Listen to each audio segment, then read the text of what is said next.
Hello, and welcome to Touch My Rare, your number one source for Vita news. I'm Tyler, your host, and with me is Julian. Hey guys. And today we'll pretty much just be recapping the launch of the PlayStation Vita. First, Julian, I want to ask you, what were your first impressions of the system when you first got it?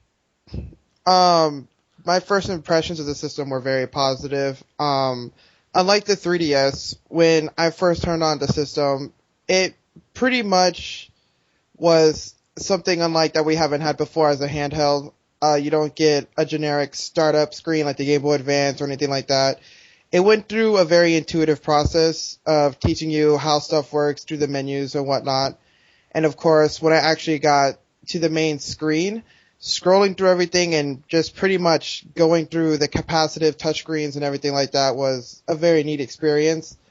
Um, Go ahead.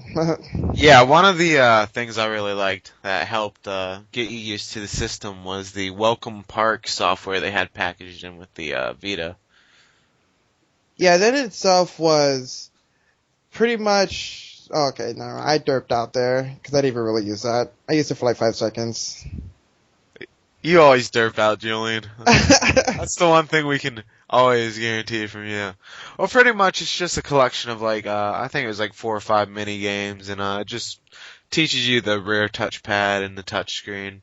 It's kind of like Little Deviants in that way, but it's not a full-fledged game like Little Deviants is. So we're totally gonna cut that part out between this. Probably not. We're probably not cutting this part out, so maybe you should be professional, Julian. I hate you. This is the comedy we get on Touch My Rear. This is why we tune in. Okay, so a brilliant start, a brilliant start. So, what was the first game that you played for the Vita? The first game I played on my Vita was Wipeout 2048. I've been eagerly awaiting a new Wipeout, or in general just a futuristic racer, since the release of Wipeout Pulse back on the PSP. This, of course, was one of the main reasons I did get a Vita. It's one of my favorite franchises. It looked fantastic, and I'm pretty sure they wouldn't fail to deliver on it. And that, of course, was the case when I first started it up. Pretty much it made me go wow, as I did when I first turned on my Vita, because bear in mind is I'm still overwhelmed from how shiny the overall presentation of the system was. As I jumped in this game and started it up, I couldn't believe what I was playing. It was very equivalent to the Wipeout HD release on PSN on PS3. It pretty much encased everything that the series was known for. Its speed, the tracks, just everything like that left a really good impression on me by the time I finished my first race, which of course, Tyler, I'm sure you remember me texting you while you were still bored at work at how awesome that was. Yes, it was very jealous. I was very jealous about that, and Wipeout's definitely one of the technical showcases for the Vita's launch. And I remember the first time I played Wipeout, it was at a demo kiosk at a GameStop, and I could barely look at the screen because I've never seen such high quality visual, and it's just, like my eyes just couldn't take it. I was like, it was like Well, this it was like do you remember the first time you seen like high def on a TV, and you're like, oh, man, that kind of hurts my yeah, eyes. which was last year. I'll never forget the tried high def. I learned what the hype behind high definition was. Yeah, the first time you see it, your eyes have to take a little bit to get used to it. And the Vita, when I first played Wipeout, it's like, wow, it's such a graphical showcase. Yeah, it's so much to take in, and when you throw in you're playing it with actual joysticks, which is the first, with dual joysticks and everything like that, was just awesome. Yeah, that leads me to my next point, and we'll touch on Wipeout again further down the podcast. The addition of dual analogs. This is one of the most hyped additions to the Vita. It's something the PlayStation Portable didn't have. It's something the 3DS didn't have until the addition of the Circle Pad Pro, but that's a whole nother thing. And I really love the joysticks. I mean, they're small and they're pretty much just adorable. It takes like a little bit to get used to initially because you're not moving it as much. You like minute movements to make on the. You have to make small movements on the dual analog sticks, and it's really just a great system. What's your thoughts on the dual It analogs?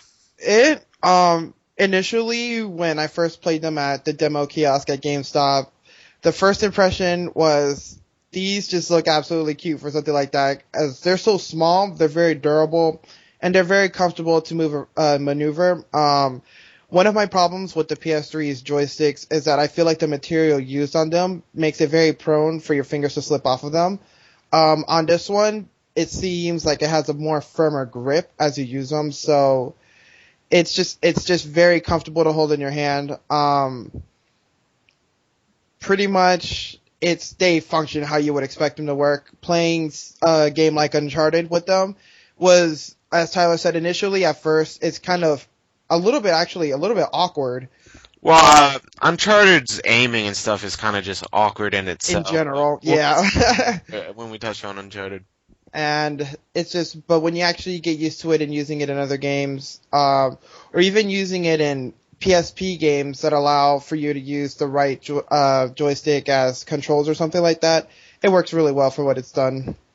Yeah, you talked about it being adorable, and just almost everything about the PlayStation Vita is just adorable. The little cases that the games are in are just so cute. Yes, they are. When I first saw them, I couldn't believe how small they were. I was just like, oh, look at them. They're so cute. When I picked up my Vita, the GameStop that I got it at, they actually had, behind the glass, they had a little section of the Vita games, and he had a little post-it note, and he said, "Aw, so cute." Stop and play right that, and that pretty much sums that up. And it also points on something that I didn't like about the case is all the manuals are gone. The instruction manuals. It's all digital only now. What's your thoughts on that? And I have a lot of thoughts about that. I might be jumping around different sections here, speaking of this subject, but I'm pretty much just gonna let it all out now. Preach. Pretty much, I understand what they're trying to do by not including manuals, cutting costs and stuff like that. I totally understand. But at the same time, they say, oh, it's on the actual card where the game's on. You can just launch it from the live area screen or whatever. And of course, if you download a game digitally, it also has the manual. So they're also, in a way, they're trying to push, because the reasons a lot of people buy physical games is to have the full package and say they physically own the game. That's my main reason. And to also show off the collection that I have. I know one of my biggest things is, of course, having the full thing. And, of course, these not having manuals kind of irks me a bit, but it's to also try to push for digital sales. Now, with digital sales, Sony said, oh, we're going to try to push digital sales by lowering the prices. But what they call lowering the prices is $5 from the $40 price tag, which to me is still not worth it considering the price you have to put in to buy what I think are extremely overpriced proprietary memory sticks.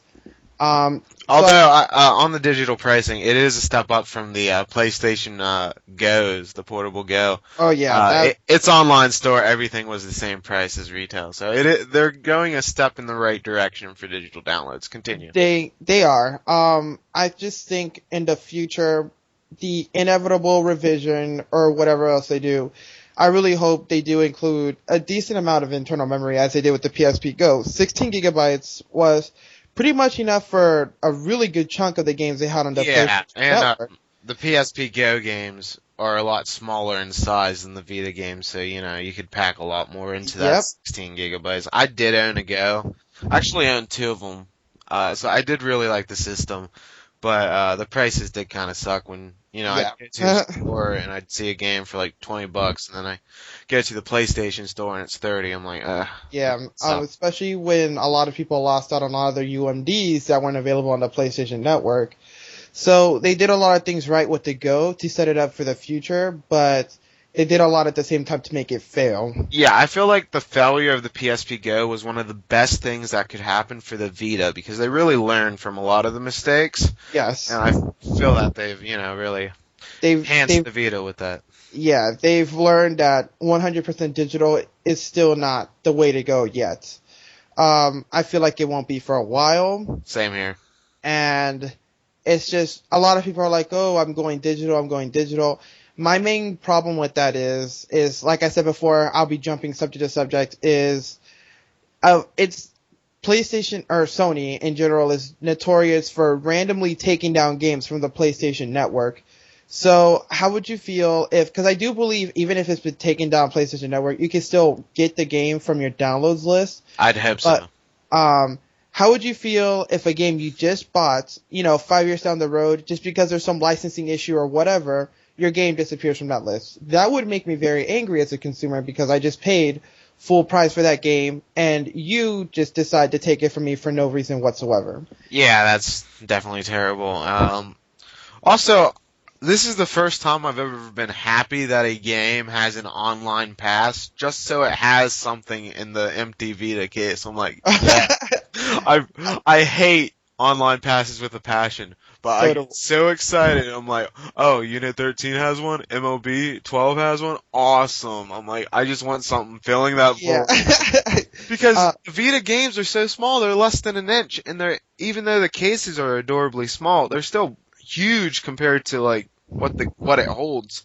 Yeah, which is actually surprising. A little bit off topic, but the size of the Vita games, when you look at the size of those and what type of a game it contains, and you compare it to the size of a 3DS cartridge, it is a lot smaller for Yeah, what it can do. I was just gonna say that because for the longest time I always thought the 3DS cartridges were so small, and then I picked up my 3DS a couple days ago. I've just got Resident Evil Revelations for it, and I Nice. put that in. I'm like, wow, this feels really huge. It does. And it just felt clunky even putting it in the system compared to the Vita. I mean, It did. It's just like when I hold the Vita cartridge, it's fumbling in my big hands because it's just so tiny. I'm trying to get a grip on it. But yeah, the cases themselves and stuff like that, are very nice quality. I love how they're blue like a Blu-ray case, but yeah, I love the blue. Same here. I feel like that really highlights Sony as a brand, the color blue. Blu-rays, now they have blue this, what else they're going to do with it, but Blue yeah, Game like, Group.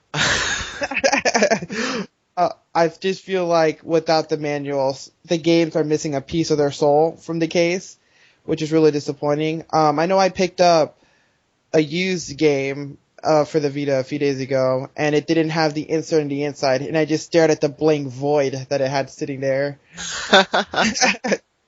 Although the game doesn't use an online pass, which, by the way, it's Dungeon Hunter Alliance, but still, I needed something there. Yeah, I know. And one more thing I want to touch about manuals just for a second. It's really a dying breed, and I think it's a problem with the game industry. I mean, there's much bigger problems than instruction manuals, but I just miss having the full-colored manuals. I mean, one company that still does it, and God love them, Nintendo, still puts the love into their manuals. Yep, Mario Party 9 had full color manual. Oh, I just wanted to hug it. in my unboxing video for Mario Party 9, I could have just rented on for hours on the manual, but I stopped myself after 2 minutes.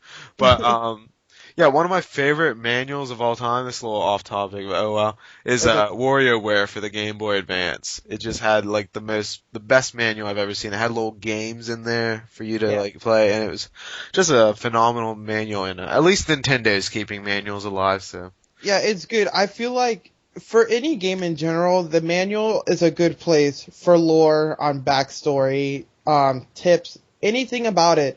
And it was always so exciting for me when I was a little kid to read through them when I was in the living room or whatever, and just read all the exciting things you won't find out in the game. And I know one of the bigger RPGs to come out this year, which is Kingdoms of Amalur Reckoning, a few months ago, it didn't even have a manual. It was literally like a 2-page insert from EA that was in black and white. They couldn't have even put it in color. It was in black and white, saying something about registering. I don't remember. I didn't even bother reading through it because I just opened it up and immediately dismissed it as crap.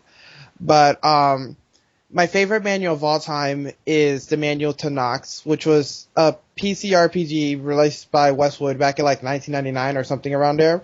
And it was literally just this very wide book filled with all this backstory on stuff that's not even in the game. And it just builds so much on the atmosphere and in the world and everything like that supposedly all these new games like Skyrim and whatnot are trying to build upon. But they don't really give you, any form of content to do that without, going through all the stuff in the game, which sounds weird because obviously you should play through the game to learn stuff, but I feel like there's still that extra bit of spice that it could use. Definitely, definitely, and not to make this whole podcast about game manuals, but even Nintendo on some of their bigger 3DS releases, they've been having digital manuals and just having like a little It's still a colored small manual, but instead of having like 30 pages, it's just like a fold out. Mario 3D Land did it, and Kid Icarus Uprising will have it too. So wow, it's nice to still have a nice color manual alongside a digital manual, so Yeah, props to them. So, the one thing you're probably wondering about, when are we going to get to the games? Well, right now we're going to go through, first we'll go through the Sony launch titles by themselves, and guess we'll start with Uncharted. For me, this is the one Vita game that I own. I absolutely loved the game. It was my first game in the Uncharted series. And it's a prequel, so you don't have to play the other games beforehand. So you can just get into that without having played the PS3 games. Although, having just played two of them on the PS3, definitely get into that after you play the Vita game, because it's a phenomenal franchise. And it really shows off everything the Vita is capable of. Julian? Um, yeah, I will completely build upon the part where you mentioned after playing that one to go ahead and play the console ones. I've actually owned the first and second for quite a while, and I think I've played the first probably for like, a good 30 minutes, and I liked it, but I never really got too into it. After I got done with this one, it totally encouraged me to just jump in there in the first and just really get into it. As I said before, really been enjoying it thus far, but we're gonna get back to Golden Abyss at hand. Yeah, it's literally a technical showcase for the Vita, and I don't mean that in a way as in, oh, it's only meant to look pretty and the gameplay sucks. No, it's quite the opposite. It literally feels like the premier game for the handheld. It's very long. Every time I thought that, oh, the story's gonna end right here, nope, I had like 10 more chapters to go through. It never got tedious. I know there were some reviewers that criticized that the characters weren't interesting. Me, personally, I found them very interesting. Yeah, I really liked Chase. I liked how her morals in the game, how she wouldn't use a gun, and Yeah. I really liked the characters personally. And like with the console ones, you feel like you're just not in a negative way, because I know some people can use this as a negative connotation, but you literally felt like you were playing through a movie. Everything was so cinematic. Characters were very lifelike. I have never felt so much hate for a character before, as in, I'm pretty sure, Tyler, you can imagine which character I'm probably talking about. Dante? Or? Yeah. Okay. That guy was a total douchebag, but he had crocodile shoes. We won't spoil that for you, but literally just halfway through the game, I'm just like, Drake, just fucking blow his brains out already. But, there's just, you watch the characters evolve and go through just a lot of things. The platforming is really well done. I think I've probably experienced a few moments where the platforming actually didn't work as it should have. There was moments where you had to tilt your Vita so Drake could look back and jump on another ledge, and he just refused to do so. In sections like those, there were sometimes shootouts going on. I would get shot and I would die because I couldn't move. It was really weird, but it was a very solid game. Shooting mechanics, as we mentioned earlier, were really awkward in the beginning.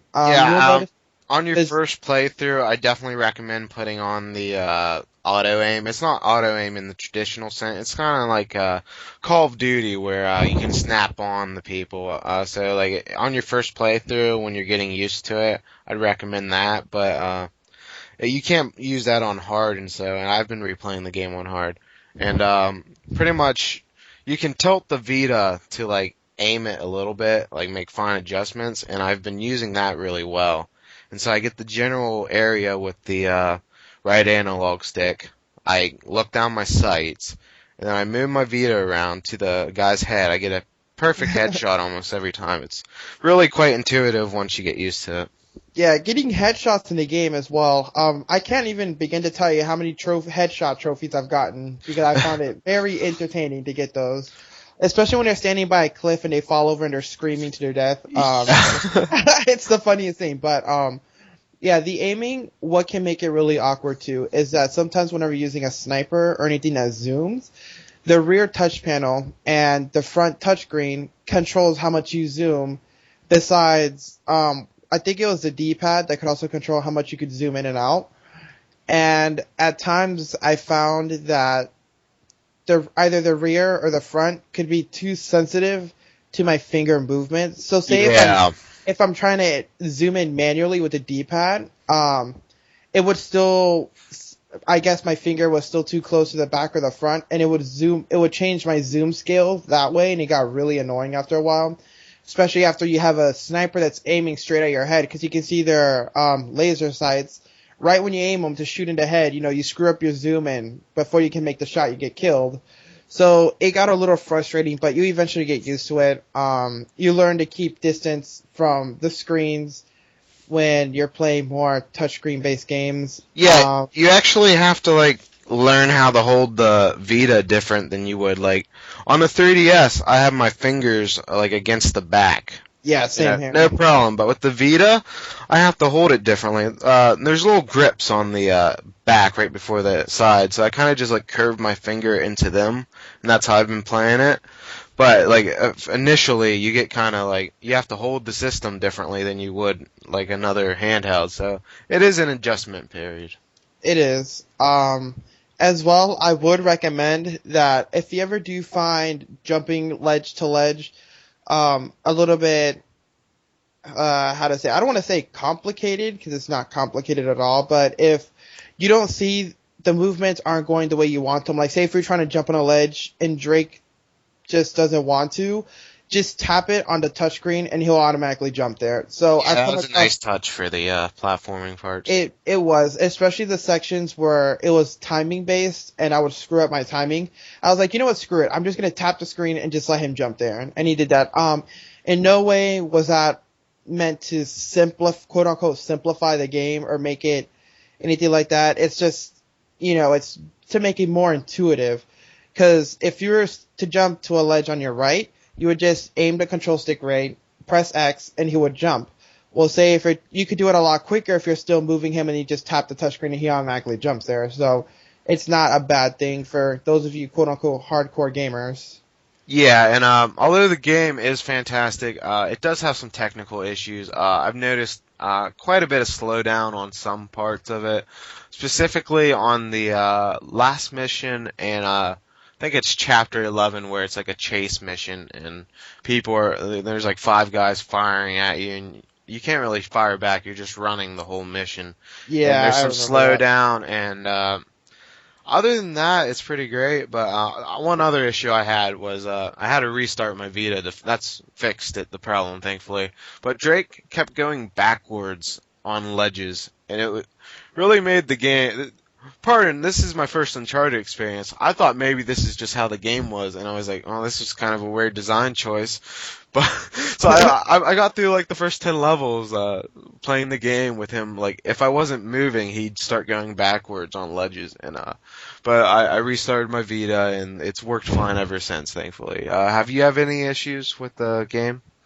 Yeah, like I was stating before, I was having trouble wording it, but the movement of the game can be buggy when, like I stated before, on ledges and when it comes to jumping. At times, it just refused to recognize you were trying to jump backwards onto another ledge, and he would just sit there getting you killed in the process or whatnot. That would happen every now and then. It's actually, at one point, kept me stuck in an area for 1 hour because the ledge that was yellow underneath, when pretty much the ledge is yellow, for those of you who haven't played Uncharted, it means you can jump there. Every time I press O so he could drop to it, he refused to drop to it until finally, 50 tries later, he did it. So that was just some issues I had with it. But besides that, it worked fundamentally the way it was supposed to and was a really good first Vita experience. Yeah, I really wish I picked the game up. I picked it up within a week of the Vita's release, but I really wish that was my first game because it really shows off everything the Vita can do very well. It really can. And also the game is the perfect example that the Vita can't replicate a PlayStation 3 experience. On a little side note, it's just, we all remember how in the PSP when Killzone and Resistance Retribution came out on it, which I really liked both of those titles. They just were just obvious handheld ports of a console franchise. You know, the whole top-down view or third-person view, which Resistance Retribution, I really didn't have a problem with because it really pushed the PSP on what it could do, but Killzone in itself was just a very not technical game to show off what the PSP could do, because it could do first-person shooters. You know, we had Coated Arms, Medal of Honor, and stuff like that, and it didn't provide that, well, we could say back in that time, the PS2 experience on the PSP. And like right now in the Vita, Silent Hill Book of Memories is this top-down action horror game, I guess. Once again, we were expecting something more along this game like Silent Hill Origins on the PSP, which was a full-blown Silent Hill game, and this one feels more like it's a handheld, so we're not going to give it the attention that it needs.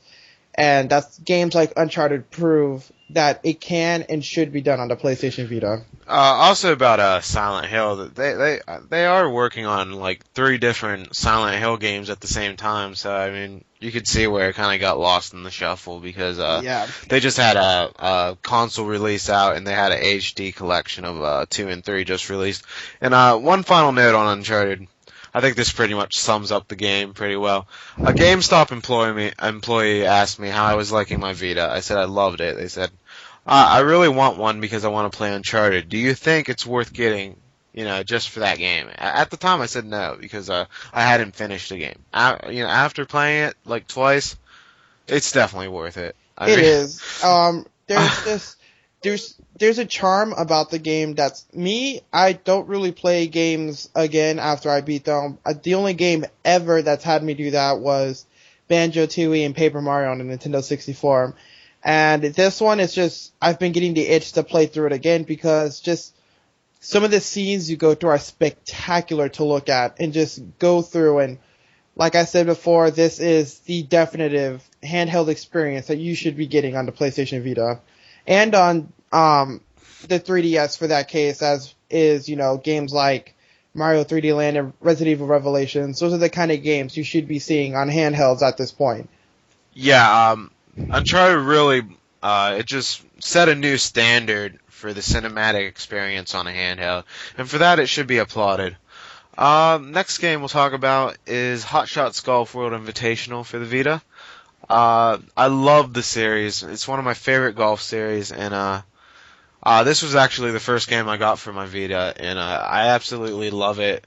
It's really difficult, especially on the final course, and the daily tournaments is one of my favorite features. Each day they have 3 tournaments, 2 9-holes and 1 18-holes, and you do the tournaments, and then you submit your scores, and it stacks you up against everybody else who did the tournaments, and it keeps track of your scores every day.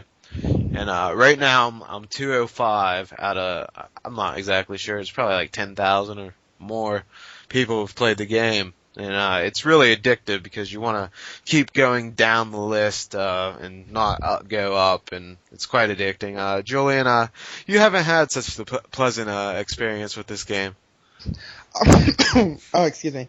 I have in the beginning, and one of my major gripes that I have with what some golf games do, I'm not sure if anyone else has, or if it's just me because I probably suck at them, is as the game gets closer to the end, some shots just seem to be impossible to do, even if, let's just say, for example, later in Hot Shots Golf, you'll be replaying courses that you replayed in the very beginning, but they're going to be mirrored, or some of the other challenges are the cup size actually shrinks in half, which those are actually really hard to do, but when you make it in, it's actually pretty entertaining.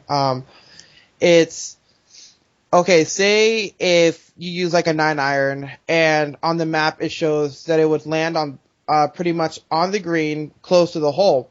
Okay, if the wind is pushing backwards, you're going to automatically assume, okay, let me time my shot properly. I'm going to leave it there, but what I'm going to do is I'm going to lift. I forgot the proper term for it, but you pretty much use the cursor to hit underneath the ball harder so it goes higher, so it can go farther. Yeah, spin on the ball. Yeah, put the spin on the ball. That's exactly what it is. There's moments where I feel like it's a random roulette where it'll either fly 5 miles past the hole or miles before the hole. So like this other time where I put the shot to go farther past the hole, but I put it exactly about a few clicks before the very end of the bar to hit the ball. It actually was very before and landed in the bunker. And that's been happening to me a lot, and it's getting pretty irritating because I've been playing the same style since the very beginning. I don't see what makes it so much more different in the end. Just feel like there's some magical force out in the air that's causing my ball to fly all over the place. And that's while I'm paying attention to the wind. So, I've had the same problem back on, a game on PSP called, Pangia, Super Swing Golf, where your whole style just, whatever method you've been playing the whole game, when you get to the end, it throws all of that out the window and forces you to think on another level. So I'm just gonna go ahead and out on a limb and say that's part of the challenge, obviously. But it's makes me rage pretty hard. A lot of other people have actually been having that problem too. I've been reading on forums that other people have been raging about it too and whatnot. But overall the game, it's a very solid experience. Very pleasing to the eyes, of course. It's very smooth. I haven't experienced any lag. The only problem I see technically is that there's pop-in, but when the course first loads. I do think character selection could be a little better, as well as clubs and stuff like that, because you get them very slowly throughout the game as you beat challenges and stuff like that. Of course. It's not my favorite character roster in the series, but it's definitely not my least. It was decent. Yeah. And it's one of those games that you really have to put a lot of time into to build your character up for the online portion. I've noticed that one of the first characters you have in the game, obviously you first start playing with them, and as you stick to your character more, your relationship with them grows. Loyalty, there you go. It grows, and the more levels you put into that, the more power shots you get in the game. And when I unlocked my first character, I played as him, and when my first tournament was over, the loyalty heart grew like 2 centimeters. And so he's stuck with 3 power shots, while my character, which is absurdly weak, in impact and everything else, has a bunch of power shots. And I feel like it's kind of unbalanced in that sense, unless you put a lot of time into that character, because by the time you play more challenges to power him up, you've already unlocked another character that's a lot better. So you ditch that character so you can use the new character, which has better control and impact and whatnot. And so it's just, in a way you can think of it as playing a Pokemon game. You have to try to keep them all balanced and level, so that way your character's actually any good in the online portion, which we're gonna get into the online part right now. Pretty much it's composed of a bunch of random animal rooms when you go to play online. Giraffe, baby, represent. Hey, it's all about that cat. It's just a bunch of random animals, and it tells you how many players are playing in each of those rooms. And when you go to one of those rooms, it gives you another list, which is they're all numbered, and it tells you how many players are in that room. So when you get inside a room, pretty much you're represented by an avatar that you create out of character parts and whatnot that you can either buy from the shop or you earn in the game. And from there, you pick from a tournament list. Every tournament was like every 15 minutes or so. Pretty much every tournament was about every 15 minutes. You would sign up for one, and if it didn't start already, you just hang around, wait for it to start, chat with other players. Your character can dance and do a bunch of other random things. Play soccer. Yeah, that's that too. Put your face in a portrait. It's just a bunch of random things that can hold you over until it starts. And pretty much from there, when you actually start the online match, you all play through, and when you finish the hole, it shows a result screens where it shows who's still playing. It's all real time too, so it shows who's playing, who's finished, what kind of shot they did, their scores and stuff like that. And of course, you could chat to other players on there. So yeah, I want to give a shout out to the Frosty. He is a legend of Hot Shots Golf World Invitational. He is the man right there. So if you ever find this man, just don't even bother trying to add him on PSN. We tried and we got denied. Just Sad, respect him. sad face. He is like a god among us. You bow and praise him. Don't criticize him on anything he does. He's just there's no need to ask. Just And watch. yes, the lobbies are just adorable. I wish they had like straight up head-to-head multiplayer, but I really enjoy the lobbies because it's just fun to hang out. I could play. There's a little soccer ball you can kick around with your character, and I could just play that for days. Maybe I just have like a really short attention span and just instantly kicking something back and forth it helps me, but I could do that for days. Yeah, and also your character can jump around, and if you jump up on a ledge that's steep, it does a little sliding noise and it slides you down. So like at times a whole bunch of random people are trying to jump up somewhere, we're all just flying all over the place. It's just there's little things you can do. Like I mentioned earlier, there's these little sometimes there'll be this little face like portrait. You can just jump behind and put your face through it and some other random stuff. So it's pretty neat. Eventually, at first, I'm not gonna lie, it was very confusing maneuvering through the online portion because you're kind of like, wait, what's going on? Where do I go? What do I do? Yeah, the first time we played online and we actually played together, and it was a pretty confusing process, but we figured it out eventually. Yeah. But eventually, when you get used to it, you will just kind of get the hang of it. You'll be like, oh look, it's 3:29. If you wanted to play online, let me hop in a match. Start it up, 1 minute, bam, you're in there. You don't have to wait 10 minutes or whatnot. So, it's always good to time it when you're going to play something online.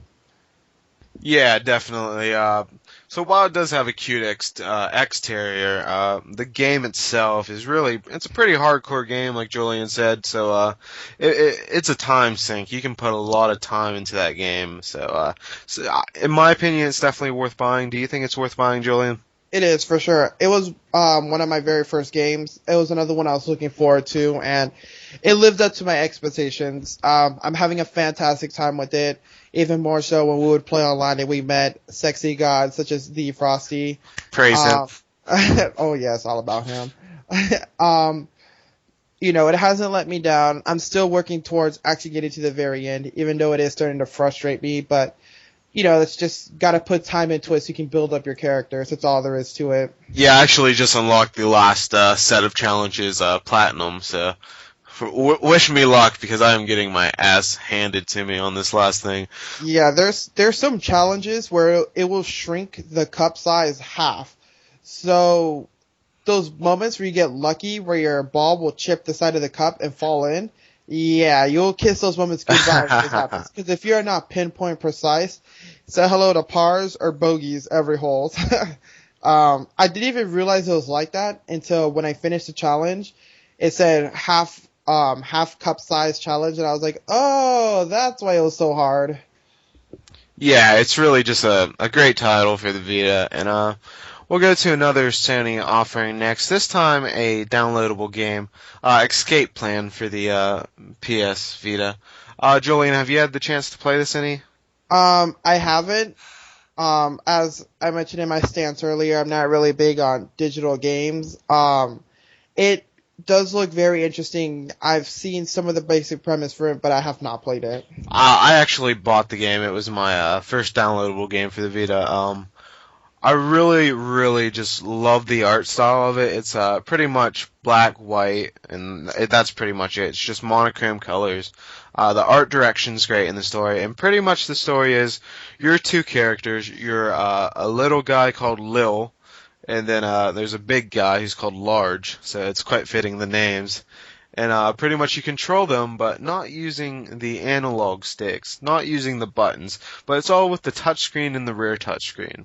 You pretty much use the touchscreen to directly interact with objects, and in the rear touchscreen, like, let's say there's an object, and if you want to push it forward, you'd use the rear touchscreen, and if you want to push it backwards, you'd touch it with the front touchscreen. So pretty much it's all these little one-room puzzles. You want to get them from point A to point B and solve these puzzles. And the game has some little cute puzzles. It's not too crazy, but the biggest frustration comes with the touchscreen controls.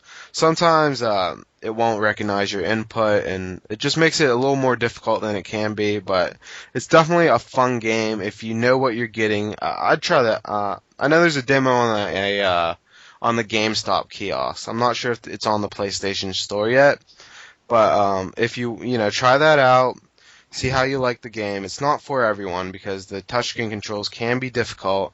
But if you can get past that, you'll find a really cute game. I love the art style, and for $15, I think it's worth it. But it's not for everyone. I have to stress that because the touchscreen controls, it's not for everyone. That's pretty much all I can say about that game. I'll definitely make sure to give it a try one day. Okay, next we are going to Little Deviants, the first edition bundle pack-in and retailing for I think $30 if I recall correctly. Yeah, $30. I enjoyed it as a pack-in. I haven't really played a ton of it so far. I think I'm on like the second level of minigames, and some of them are pretty fun. Like one or two I've played were just kind of stupid. All the mini games use the Vita in a different way. You'll be using the rear touchpad, the tilt functions.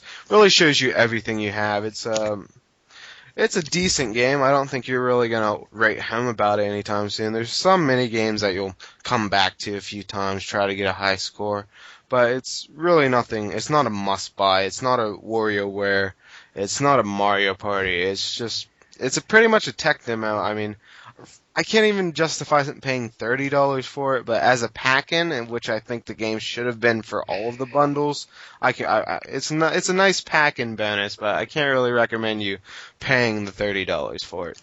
I agree. I was about to touch base on it should have been a pack-in thing. I'll be honest, I played the game about 4 times, and every time I played it, it was literally for like a 10-minute period before I literally just took it out of my Vita and said this is the most worthless game I've ever played. Like Tyler stated, it's just a tech demo is what it is. I feel like the game itself has no purpose except to show you what the Vita can do, which that's not a bad thing, but the amount they're asking for this, I'll be honest, it shouldn't have even been a release. Not release.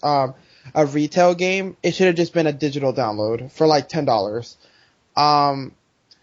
There's the one mini game I specifically got somewhat into was one where it would roll around the floor and you would use the rear touch panel to cause little bumps to show up and roll it around. At first, it was very awkward doing so because of course that was the first time I've ever used the touchscreen, the back panel on the Vita, and it was just kind of weird to do without seeing where your finger was going, but eventually I kind of got the hang of it. And when I did, I just kind of just stared at the game and asked it, why do you exist? Simply, that's the only, I was just like, you have no purpose, to me personally as a game. And there was another one where it was augmented reality, where the deviants would be flying around your room, being chased by robots. And that was pretty much like Face Raiders for the 3DS. It was pretty much a rip-off of Face Raiders for the 3DS, and that was pretty sad. And from there, I never really got into anything else for the game because I just thought the game in itself was just stupid, so I stopped playing it there. There are of the mini games I played, there are like a few that are better than that initial batch, but I pretty much agree with your sentiment. One thing I really did like was the character designs. I've only unlocked 2 of the deviants so far, but I think they're pretty adorable. They're not really the most unique things, but I thought they were cute. And another note, the developer of the game, I think it's Big Studios, they went out of business, so Sony closed them. It was right before the game came out, actually. So, this is like a little piece of history. They never really released anything that great, but, last game of Big Studios. So, if you're at home listening to this podcast and drinking a 40, pour a little bit out for, Big Studios there. Yep. Rest in peace, Big Studios. I never knew who you were beforehand, but now I do. It's sad that, to me, it ended on a sour note.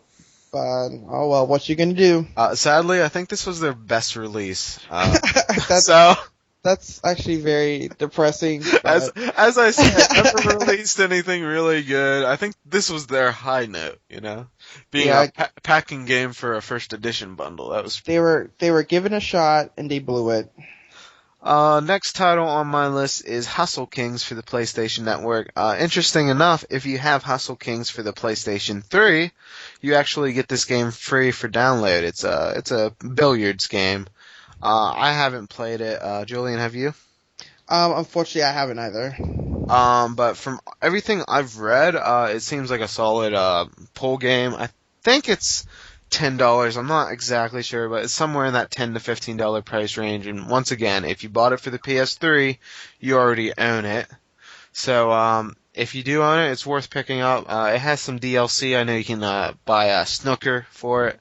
And it seems like it's really beautiful. It's one of the graphical showcases because it's just a gorgeous game. I mean, you don't have to like in a game like a billiards game, you don't have to put a ton of resources into the engine, although it does have a realistic, game of pull.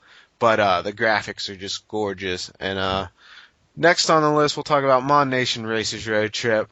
The Mod Nation Racers franchise is probably going to be obsolete pretty soon because there is a Little Big Planet karting game coming out. Which I'm very excited for, by the way, and I'm really hoping gets a Vita release. Yeah, I've never really understood the concept of Mod Nation because it seems like they should have just had Little Big Planet tied into the game at first. I wholeheartedly agree. And the other thing too is, as much as I love the series, I really, really, really hate the character design. I hate the way they stand, and I just hate the way they look. Yeah, they've never really grown an attachment to the bigger PlayStation audience either. And during those Taco Bell commercials they were just creepy standing there. I'm like, Sackboy, can you save me from this? Yeah, I totally agree. But Mod Nation Racers Road Trip, I don't know if pun intended here, but road trip that game is. It was another one of the games that I really wanted for the Vita at launch. It was one of my first launch games along with Wipeout and Hot Shots. I played the PS3 version and I loved it to death. I loved the story mode. I loved the chaotic races. I loved the amount of details in the tracks and the track designs and everything. So I had a lot of faith in this one. And let me say, I was extremely disappointed with this one. Right now, I feel better about it. Not as bad as I did before, but I will criticize it pretty harshly because it was clearly rushed to be released on the Vita. Let me start with when you're first introduced to the game's main menu, it's all touch-based. Okay, that's dandy and all, but the biggest problem with the game is that the touch controls fail beyond anything you could ever imagine. You literally, when you're swiping through the screen, because you have to swipe in a circular, left or right to go around the circular room to go to the different options, you literally have to do it about 3 times and forcefully in order to get it to move. And other times, it'll just go halfway and go back to the menu or out. Okay, so I thought, maybe my quote-unquote touchscreen handling skills are terrible. So I go to race. Okay, so I wanted to get my teeth, sink my teeth into, the story mode. Well, guess what? There is no story mode for this one. So I'm like, okay, well then let me do a cup race. Well, there aren't cup races. They're just little things called tournaments where they're just single race events. They're not, a cup of 4 races and in the end whoever has the most points win. Yeah, it's almost like the Wipeout where it's just individual it's just like events. Wipeout. And so I was like, okay, maybe I'll get to the story later on. So when I tap on the first race, I was like, okay, start race. Tap. It didn't do anything. Right? So I tapped the icon again. It still didn't do anything. So I tapped it like 5 times and it finally went. So I'm like, alright, so I guess the touchscreen controls of this game suck. So when the track first loaded up, which it literally took a minute and a half for the first track to load. So that's another issue with the game is that the load times are absurdly long, as were the PS3 ones at launch. And the first stage, I was greeted with a very washed out looking game. You looked at the graphics on the PS3 version, and I'm going to completely direct it to the PS3 version because the Vita is capable, clearly with Uncharted and other games, of producing at least PS3 graphics to a certain degree. Um, they literally look like they were a baby step above the PSP's game. There's better lighting and stuff like that, but in general, colors just didn't look so good and whatnot. But so I'm driving through the track, and I've noticed there's an incredible amount of pop-in. It's not even popping in a distance. It's popping that's like 5 feet in front of you. You'll see buildings popping in and whatnot, bushes, trees, and whatnot, and that's very distracting to me. I also noticed that on the road, little decals like lines in the road were also popping in while I got within like 1 feet of them, which was horrible. So I also noticed as well that frame rate was not smooth at all. It was very jerky if there was a lot of racers on screen, and whenever you use like really big power up, like the level 3 power ups, the frame rate would drop like crazy. Yeah, I'm not exactly sure of the names of the power up, but there was like a level 3. It was like a, I think it was like red, and it was like it was almost like it was like a missile, but it was like a dragon or something. And Oh it was, yeah, the Phoenix one. yeah, the Phoenix, and it just, whenever I would use that, just the frame rate just went to shit. It did. When I would actually that power up is actually really good, but I will literally avoid that power up at all costs just so I don't get that kind of lag. It's that bad. Yeah, there's definitely a few things I really like about the game. I like how you can absorb weapons. I like how you can level up your weapons. The game, like the fundamentals are pretty solid. It just screams that it was rushed. And Yeah, the execution was very poor. I don't want to say Sony San Diego like half-assed the game, but it certainly seems like it because it's lacking an online mode. The load times are terrible, but from what I've heard, that was the case on the PSP and PS3 versions as well. I don't know why they can't fix it, but it just seems like a trait of the franchise. Like I could understand it for the player created tracks, but for the ones that they made themselves, the load time shouldn't be that bad. Yeah, and a lot of the tracks aren't even. I mean, the tracks, some of them are really fun, but a lot of the very generic ones, such as the very first one, should not take a minute and a half to load when they're like 30 seconds to do a lap. It's terrible. And, besides the lag and all the technical issues, we'll get into the positive stuff about the game. The game is very hectic. That's one thing that I do like about it above Mario Kart is that I feel like it has more substance. Like Tyler said, you can stack weapons to make them stronger. You can use a shield to block incoming projectiles, or you can use that same energy you get from boosts and doing tricks on stuff on jumps to boost and do other things. So, those things I really do enjoy. The tracks can get really wild, and it's sad thinking that a lot of the times while I'm playing on these really neat user-created tracks and stuff like that, I could be playing with other people, but they apparently did not want to give us that option. Yeah, I think I could forgive some of the faults if it had that multiplayer mode. Yes, exactly. At this point, I've forgiven the pop-in and stuff like that because of, like I said before, I'm starting to enjoy it a lot more now. I've been downloading a lot of the PS3 created tracks, which I think is cool. You can download PS3 tracks and, Vita made tracks and stuff like that. And so I've been having a lot of fun with that, but, the content just isn't there. I was expecting a full-blown single-player campaign like the PS3 version had. It did not have that. The tournaments were half-assed. There's no online multiplayer, so you're cutting out so much content just there by itself. And, of course, one of the other things I hyped up was the track builder. Okay, so I wanted to try that to see how cool it was. Okay, well, as I've already stated before, there's plenty of touch issues, and even that still plagued the track builder. It was very, very, very frustrating to use because while you're trying to scroll through options and items and foliage and whatnot, the game was working against you the whole time. And after trying to build a track for like 2 minutes, I just exited out of that, and it did not exist to me anymore because it was just such a pain in the ass to do. It was very user hostile because the menus would not scroll properly. Items would not place when you wanted them to. It was just a mess. Well, maybe it's just because I'm not really advanced into the track building, but for me, I thought it was intuitive just because you could draw the like shape of the track on the touchscreen, Yeah, and that I really liked. I like that I'm feature. not a huge guy who gets into and creates a bunch of stuff. So just for me, that was nice. Just I could make a track just like that, and but I mean, as you're more of a hardcore player for this game, and as you're saying, the depth is just more difficult to get on that, you know. And one Yeah. thing I have to say, just on Vita games in general, they keep forcing touchscreen navigation. It's all right. You can give us some like controls with the analog stick and the D-pad. That's fine. You know, you can have touch, but give us the option. There's really no reason for it.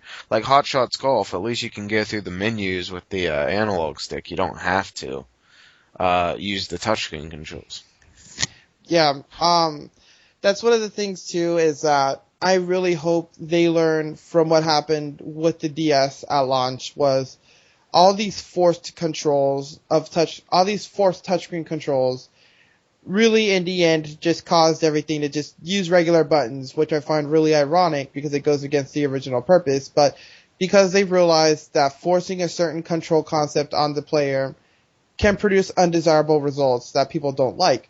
I know like Legend of Zelda Spirit Tracks and Phantom Hourglass were really hated for the touchscreen controls. I have to disagree personally. I loved those games. Yeah, I love them too. I think people just were not expecting Overreacted. it, and they couldn't adjust themselves.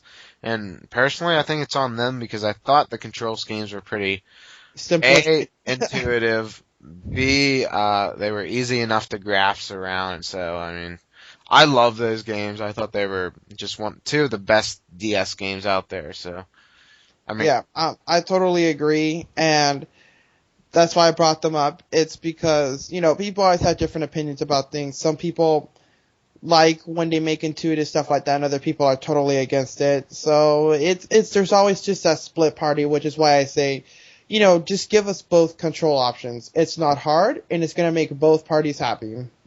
definitely.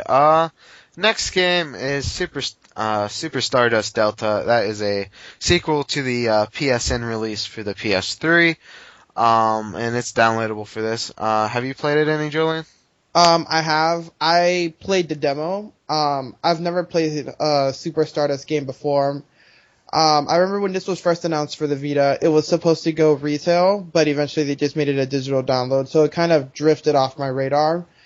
But I decided to try it out anyways, and I was very impressed with it. I never really knew what to expect from it. I was kind of expecting something like Geometry Wars, and in a way it is like that, but it's more like a asteroids on steroids on a sphere type thing. Very, very bullet hell type game. A lot of the times there's bullets flying everywhere and just a bunch of stuff going on.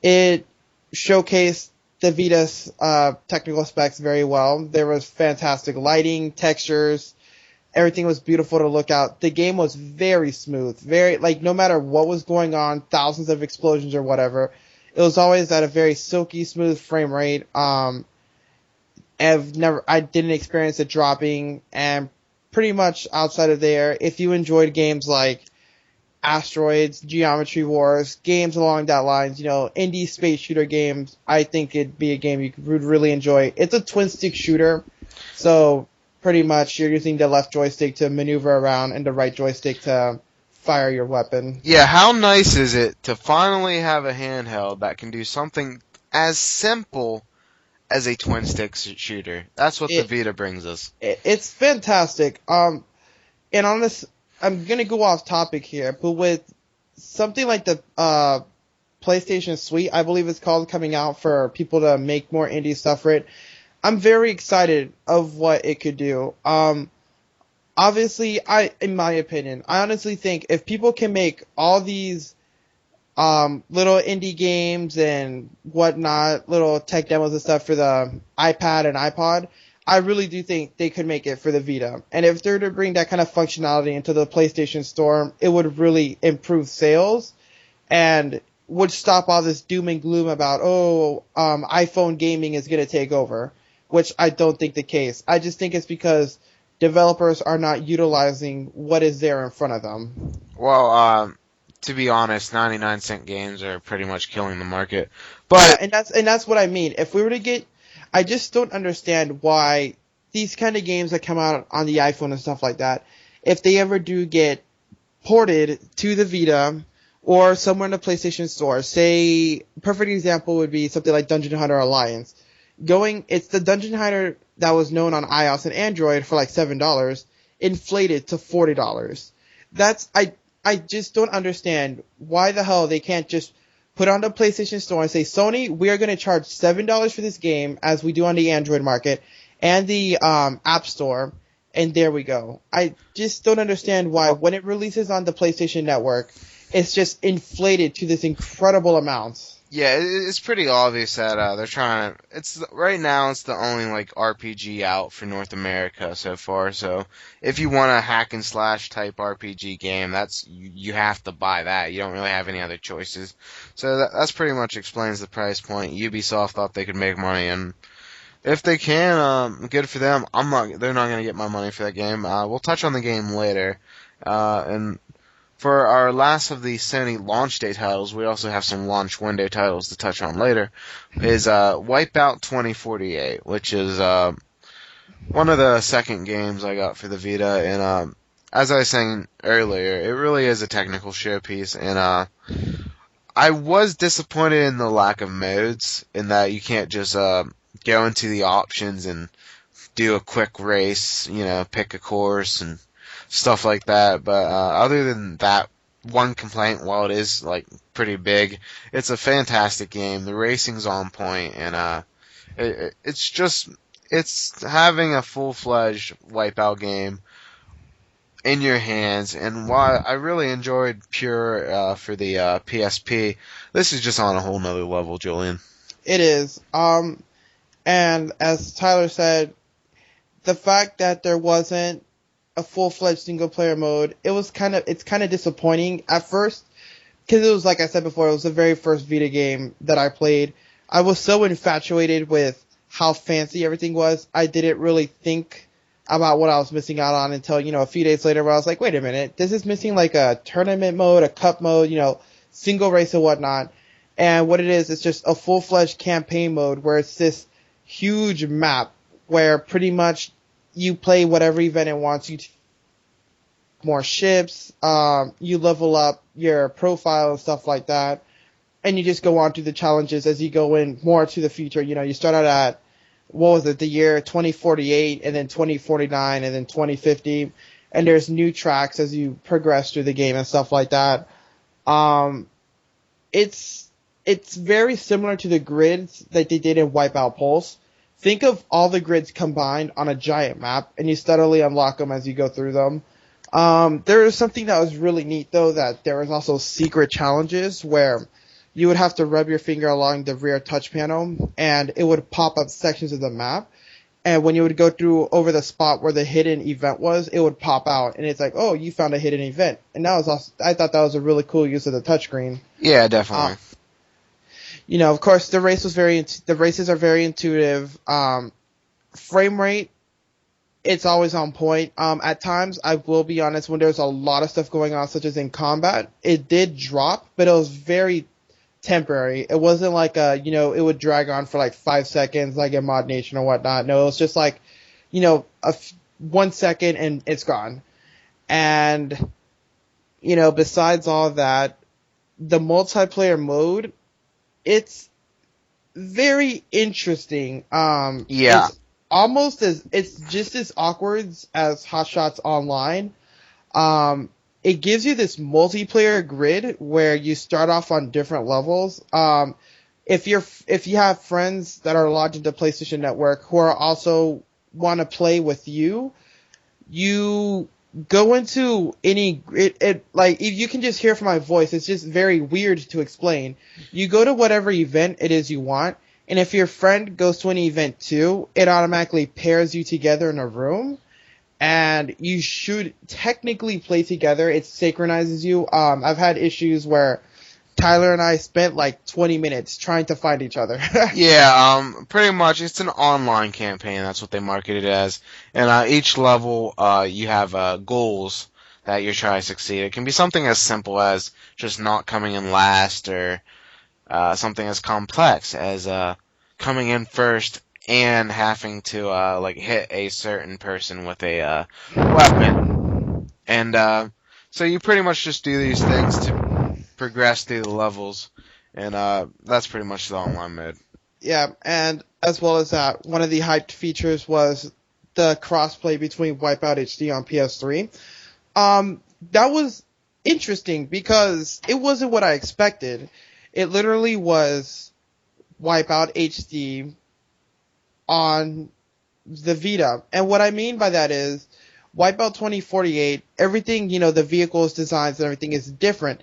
But when you play the Wipeout HD crossplay, it's, obviously the PS3 version that you're playing, different vehicles, it actually handles a lot differently. And we were only able to play 4 of the courses. I don't know if that's the case in general, that's all you can play. I think there are more, but I haven't figured out how to unlock the other ones. But it plays just like Wipeout HD on the PS3. It's very smooth. You play on it and you're just like, wow, it looks just like the PS3 one. I still can't believe I'm playing this online. And it's really neat. But besides that, the track designs in the game, they're wider than previous games, since one of the common complaints was tracks felt too claustrophobic, so they decided to fix that. Me personally, I don't have a problem with it. It works very well. The tracks can vary from stuff where you're in a sewer, futuristic sewer, I should say, to where you're flying through Metro Park, similar to Central Park in New York. Or there's 2 really cool tracks that stuck out of the entire pack, and there's one called Soul. I don't know if anyone remembers the track. I think it was Soul 2 in Wipeout Pure, where it was literally in the sky. Well, this is pretty much that, but it's insane because the track is pretty much translucent and it's just gleaming in the sun. So you have all these reflections and incredible lighting effects as you're just soaring through the sky. It's just awesome. I remember when me and Tyler first played on the track, I just fell in last place because I was just looking at everything in awe. It was awesome. The track was just zooming up and down. It would split up into multiple paths that would just cross over each other in midair. It was really cool. And the other track, which was one of the very first tracks that was always showcased, was where there'd be a section of track that would send you vertically up the buildings into the sky and then around to the other side, which that was really cool. The whole game in itself isn't, since it was a prequel to all the other Wipeouts, it all takes place in the city. So you're either in the sky or in the sewers, like I said before, and stadiums and stuff like that. So there's not a big variety of locations like in previous ones. So I found that to be a little bit disappointing, but overall the track designs are very solid, so I can't really complain about that. Yeah, one of my favorite tracks, you mentioned it in passing, was the baseball stadium. I thought that was really neat, and I really liked the course designs. I thought it was probably some of my favorite designs in the series overall, and yeah, it's a great game. And touching on Wipeout HD for a second, it really just blew my mind because the engine, the game engine and everything's just totally different. And I think it's worth noting that Wipeout HD and HD Fury are both coming to the game as downloadable content. And also, if you own the games for the PS3, you will get that DLC for free for Wipeout 2048. Which I'm pretty excited for. I'm still waiting for that. Sony hasn't really made any confirmation from it other than the announcement they did like a month ago. So I'm kind of hoping it comes soon because, to be honest, I don't think it should be that hard to do because the Wipeout 2048 already does Wipeout HD stuff already, so it shouldn't be too hard to do. So hopefully that does happen soon because I've pretty much played through the entire Wipeout 2048 campaign and I do want more content. So It's as close as I'll get to a Wipeout Pure and Wipeout Pulse HD, pretty much. Yeah, hopefully with the DLC they add the option for like a quick race. I think that would be fantastic. Yeah, that would really help the replayability of the game for me. Okay, moving on, we have three more Sony titles to touch on, and then we'll be touching on the third-party titles. First off, Reality Fighters, which I think came out about a week ago. I haven't played it. I might break down and buy it just because I have all the other Sony titles, and I'm, just even out the collection for the launch window. And I'm a big fan of fighting games. Pretty much, it's by the same team that did a game for the PSP. I think it was called like Invisimals, which used the PSP camera, which was kind of a rare add-on for it. And it's an augmented reality game where you create your own fighters and you can have them fighting on your living room, and it's pretty gimmicky, and it's been getting pretty bad reviews. So I can't. I'll probably end up getting it just because there is like a little drought of games coming out pretty soon. So if I do get it, we'll touch on the game further in a future episode of Touch My Rare. But your thoughts, Julian, on the concept? Have you played the game any by chance? I unfortunately have not had a chance to play the game. I'm very picky about the type of fighters I play, and it didn't really seem to pique my interest, but I will agree and say it does look very gimmicky for a game. It just doesn't seem to be able to hold any kind of substance. I've seen a few videos for it and it looks very generic. If we were to be talking something along the lines of like Mortal Kombat or Soul Calibur, but like augmented reality, it'd be pretty awesome. But it's not that. It's just these very random characters. Yeah, and it's not like the Vita is lacking fighting games either, because it has a lot of great fighting games either out or coming out in the soon future. Yeah, for sure. Such as its own Mortal Kombat coming out on May the 2nd.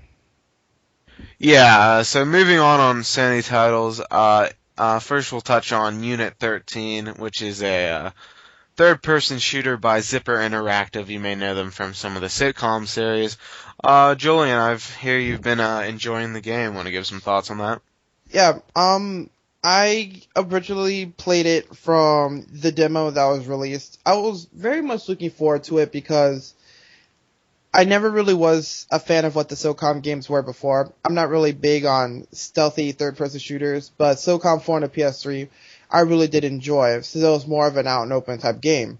And of course, as with MAG, I got introduced to them to do that. So I still, to this day, thoroughly enjoy playing it. So I had pretty high hopes for this, also being the first actual third-person shooter for the Vita. So, of course, Uncharted wasn't very satisfying as a shooter because it's mainly a platform adventure game. So, I had high hopes for this. So I downloaded the demo. One of the things that I've got to get to first is the game itself doesn't really have a story mode. It's just you play as a mercenary from Unit 13 and you just accomplish a random objective in a random area. I actually really like that for a portable game just because you're on the go. You don't always have time for an expansive story. Continue. It's very pick up and play. It's each mission goes from something like you have the choice of running and gunning or playing stealth while blowing this up and trying to collect that and killing that person. Or another mission is like, be stealthy while you try to hack into the computer, steal the data, and then run back to the rendezvous point. And, there's also another mission that's called the hardcore mode where your health doesn't regenerate.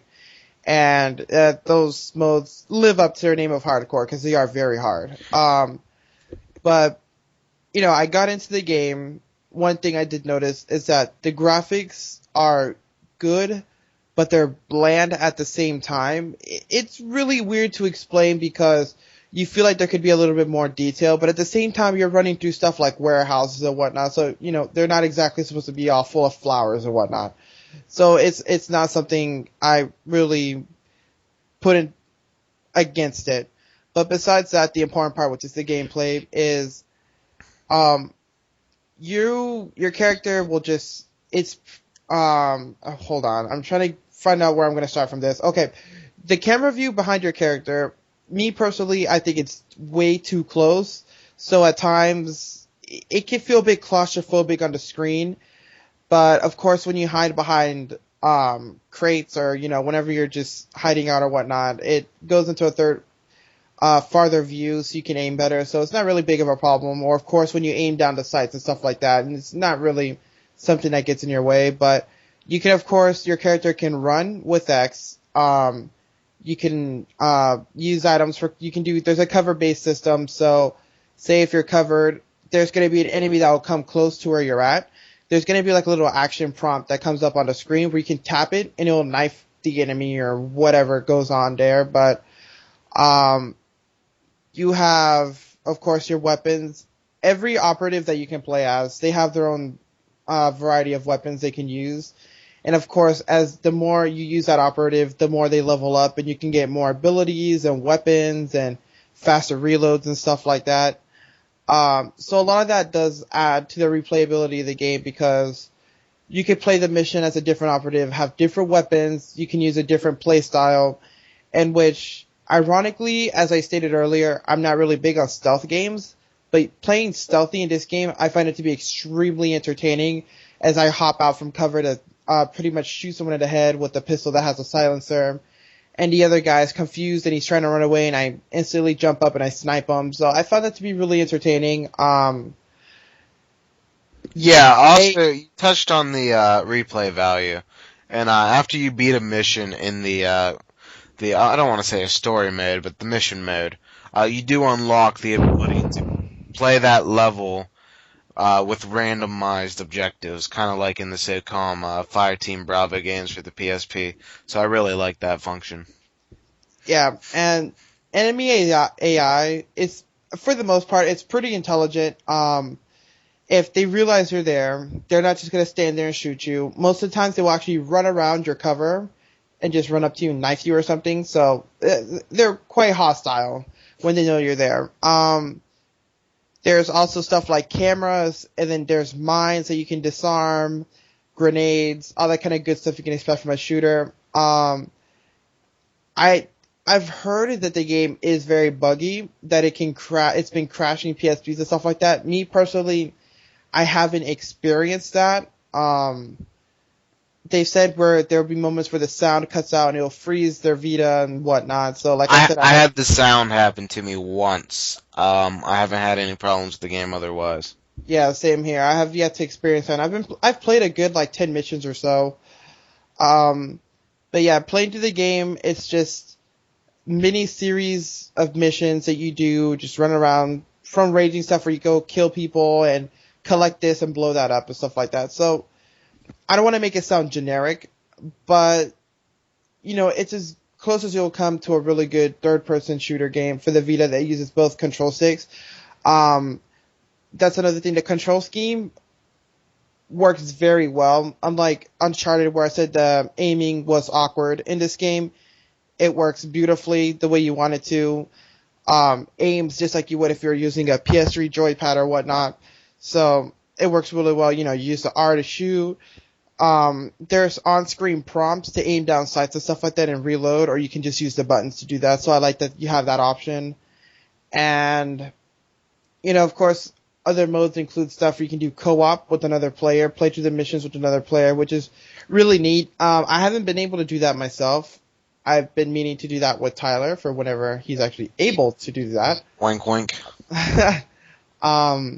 But you can use the mic in there to chat to your teammate and stuff like that. I've heard pretty negative stuff, though, that a lot of the people suck at, playing as a team. Other people don't chat back. So I guess it's just one of those things you have to play with a friend or something for it to actually be a good experience.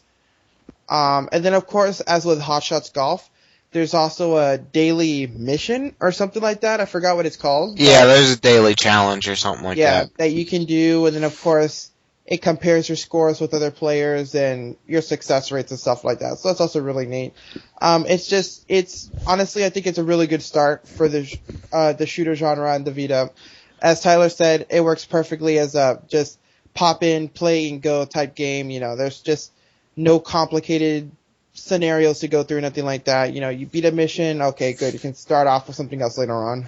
Yeah, definitely. One thing I do want to add, you said earlier you didn't really want to call it generic, but you know what? I will call it generic. I mean, it's a pretty generic game. If it was on the PS3, I really don't think it would have got any buzz, but because it is like the first, it's setting the bar for third-person shooters like on a portable, and it may not hold up. This may not be a title I'm going back to. I mean, I'm sure there's going to be much better third-person shooters. It's not Gears of War, but it's setting a mark. It's there first, and I mean, I can recommend the game. You're going to get a lot of value out of it initially. It might not hold up though, but for right now, this is as good as it gets for a third-person shooter on the go for the Vita. Yeah, for sure. Hopefully, I think it's a good enough game to hold you out until other shooters such as Resistance, Burning Skies, and Killzone, and other games come out at one point. We can just only hope more games will follow. Well, pretty much use this as an example of what to do and what not to do when they come up with more stuff. Yeah, for the final PlayStation Vita launch window title we have a hands-on with is by Sony is MLB 12 The Show. I haven't played the PS3 version. I do own the Vita version, and pretty much it's a baseball game. I don't know what people are expecting from it, but it's baseball. It's slow. It's tedious. Some people love it. Some people hate it. It seems like a solid baseball game to me. There's some new like pitching and hitting mechanisms that I'm getting used to, and I've been pretty bluntly just sucking at it. And the game's good graphically. The dugouts and crowd looks very pixelated, but like the character models themselves look really good. The stadiums aren't the most detailed, but it's their first time out on the Vita. Give them a pass. It has a lot of features. It has the full franchise mode, and if you have the PS3 version, you can continue your franchise on the go. So that's a really nice. They've been promoting the cross-play aspect of the game in a lot of commercials, and it's a solid game. If you love baseball, pick it up. It's not going to convince you if you're not a fan of baseball games. It's not changing the genre any. It's not really enhancing it. It's just pretty much the PS3 game. Take a layer of polish off from like the presentation and the graphics. Take that away. It's pretty much the same game then. And if you're really into it, if like MLB 12 The Show is your game, it's worth getting on the Vita. I got it to pretty much try out the system. I haven't played a baseball game like that for quite a while, since the Dreamcast actually. That was a good system, by the way. I love the Dreamcast. But, I mean, it seems like a solid game. I'll get back to it, I'm sure, once baseball season starts up. Right now I'm not really feeling baseball. It's still spring training. But, so, it's a solid game. That's all I can really say. Julian, you got anything to add? Not really. I haven't played the game. I've had a slight interest in playing it. I do like to play baseball games on occasion, but I think I'm just going to wait for the price for it to drop. Yeah, I mean, that might be right. I mean, it will drop because it is a sports title, so maybe down the line you can get it and we can play some online play. So now we're finally on to the third party. We're going to give them just as much love as we gave the Sony properties. So first off is Square Enix's only Vita launch title, Army Corps of Hell. It's a very unique game. They had some hilarious live-action commercials promoting the game where a guy's dressed up as the king of hell, and he's pretty much walking around Hell, Michigan, and tormenting these poor children and random passerbys, and they're really hilarious, and it's a great marketing campaign. Yeah, I really did enjoy them. They kind of reminded me of the old school commercials you would get from like Nintendo 64 games and stuff like that, where you'd have the person dressed up as a character and just a bunch of random nonsense going on. I pretty much just love the style that they made the commercials. Yeah, it was almost like a Mega 64 skit. I was kind of getting that vibe from it as well. the gameplay itself, it's kind of modeled after Pikmin. Kind of think of Pikmin set in hell with a lot of heavy metal blasting in the background. I haven't had the chance to play it. I've heard it gets repetitive, so I really want to get this game. It's on my radar. I love Square Enix. I want to support them. It's a very interesting game to me, but I think I'm gonna wait for a price drop. Julian, have you had any experience with the game or any thoughts? I've been meaning, it's been on my radar to buy. I'm not gonna lie, I've seen a lot of videos from it. I've been following it since the very beginning. I was excited for it, but even now, I'm actually kind of put off by it because now that I've watched all the videos and stuff for it, just watching the videos, to be honest, they actually bore me because the game does look very repetitive. All I really see is the Emperor of Hell with a bunch of minions running around to every enemy, where like all the minions will like automatically jump on the enemy, do a button command, cause it to blow up as blood, and just go on the onslaught from there across to every enemy on these very lifeless looking stages. So I still plan to buy it so I can make my final judgment when I do get it and play it, but from the video previews and the impressions I'm getting from other users, it doesn't seem to be worth the full amount at the moment. Yeah, so it seems like a solid game once it hits like the $20 range. Hopefully we'll play it soon and we can get back to you on a future episode of Touch My Rear Radio. And also on our list, Asphalt Injection. I've never been a fan of the Asphalt games. I had one for the DS. I think it was Asphalt Urban GT. It was like one of the early titles for the DS. Oh gosh, I remember that one. It was horrible. It was bad. I actually put a lot of time into the game, and I can't really defend it, even though it took a lot of hours from me. What can I say? I was a sad, lonely kid. If I could sum up Asphalt, this game and the series as a whole, in 5 words, I'd say Asphalt is generic, kinda sucks. It looks like a PSP game. The graphics don't look good, and I can't really recommend it. I think it might even already have a price drop. It hasn't gotten one yet, but I've been waiting. I mean, I think there's better racers. I mean, hell, Wipeout, of course. Maybe even Mod Nation. I mean, I would pick Mod Nation over it. even fucking Ridge Racer with the 3 courses. Oh, yeah. hell no. I'm joking. We'll get to that later. Calm down. So Asphalt, I can't really recommend it. I haven't played it, but I don't think it's doing anything. Like, buy it for the iPhone for $5 if you need Asphalt. Don't waste $40 on the Vita. It's actually 30, but yeah. Okay, so this is coming from a person who's actually played the Asphalt series for a while. So I really feel bad for you that you've played the Asphalt series for a while. I mean, I genuinely feel sorry for you. I enjoy them for what they are. They're very generic arcade racers. I am not going to lie. Especially the 3DS one was terrible. God bless you. I tried to like it, but it was not happening. Even now, I'm still trying to go back to it because I'm about to it's gonna pretty much go with what I'm gonna say, just so I can try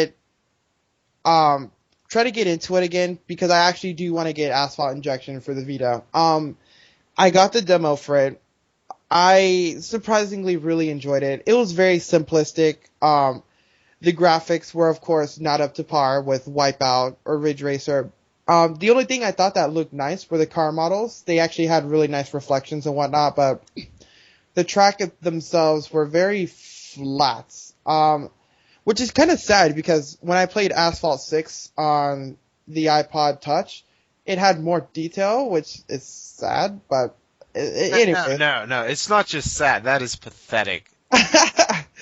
I'm gonna sidetrack a little bit here. The company Gameloft, those of you who do know them, they are very notorious for making soulless rip-offs of big-name games such as Diablo, Call of Duty, Uncharted, StarCraft. They had a Hot Shots Golf clone called Let's Golf that they released that for the 3DS as Let's Golf 3D, and that game sucks.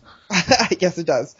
Um, I I don't know if it's nostalgia speaking to me, but I remember, I'm gonna get a bit off topic here. When I was younger, there's this company known as Webfoot Games, aka E Games. They made rip-offs back in the time where they were making when Hasbro Interactive still existed. Rest in peace, Hasbro. I love you very dearly. They made the 3D updated versions of games like Centipede, Missile Command, Frogger, Cubert, and stuff like that. E-Games, on the other hand, was like, oh, let's make rip-offs of those games. And I actually really enjoyed them for, being back in the time. I actually still own all of them, but that's besides the point. I feel like Gameloft is a new incarnation of that because, strangely, I want to play more of those franchises. I want to play more Diablo. So I got Dungeon Hunter Alliance for the Vita, at a discounted price, not full price. And it's literally been giving me everything I wanted for a Diablo clone on the Vita. I wanted to play StarCraft on the go, so I had a Starfront for the iPod Touch. It was alright. It could have been better, but I could have asked for more. I wanted to play Call of Duty on the go, and I got Modern Combat, Modern Combat 2, Modern Combat 3. Christ, boy, you got something wrong with you in the head. Shut up. But anyways, it's besides the point. And of course they've ripped off Halo with a game called Nova, which is actually released as a PS Mini for the PSP and the PS3. But honestly, these games should be worth $15 or less. And I think they would get a lot less flack than what they do now, being priced at like $40 and whatnot. Because honestly, they're not worth that price. But with Asphalt Injection, it was a pretty solid racing game. I never experienced lag like I did with the 3DS version. Animations were very stiff. That was another problem I had with it. It's just that it screamed iPod port, although it was I do believe it's slightly different than the iPod version and whatnot. But overall, it was very entertaining, speeding up with the boost and like taking other cars out off the track and stuff like that. So I think if I could get a hold of the game for like $15, I would buy it and I would actually really enjoy it for that much. But at the price point it is now, it's not worth it.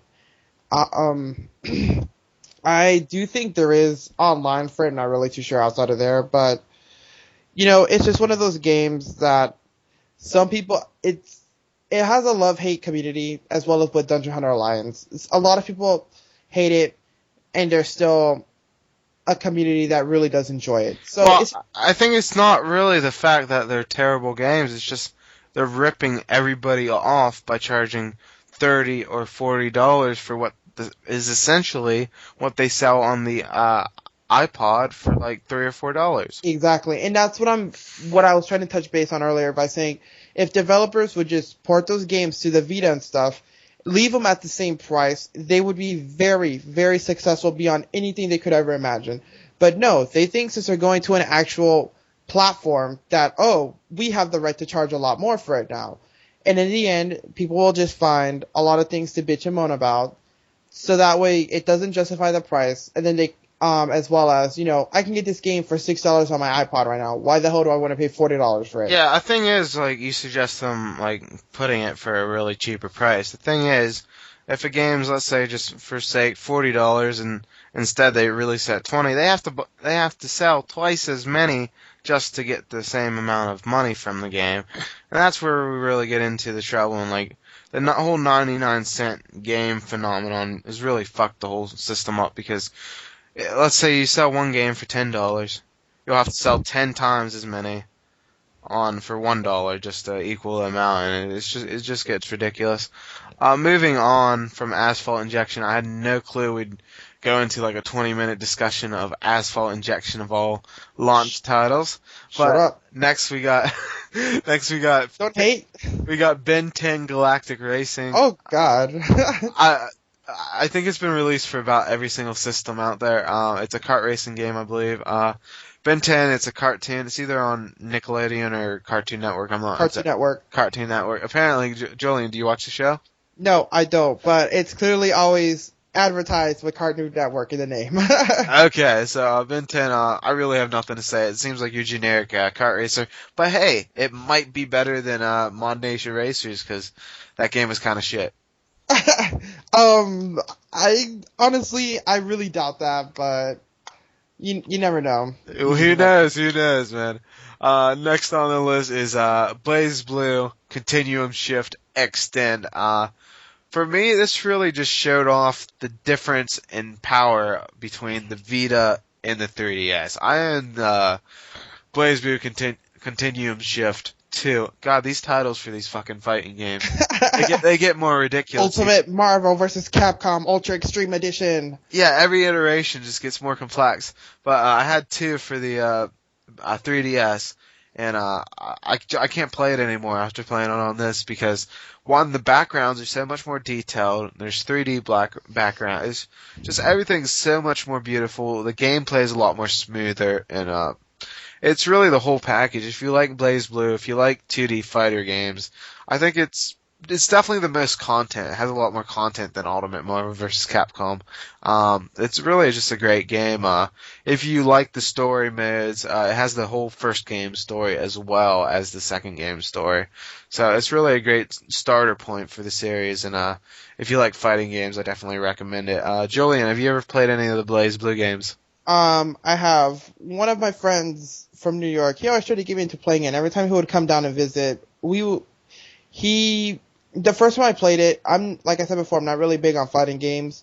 I kind of got into it just by button mashing, and I was like, oh look, I'm kicking your ass. But the more I got into it technically, I started to appreciate it more for what it was worth.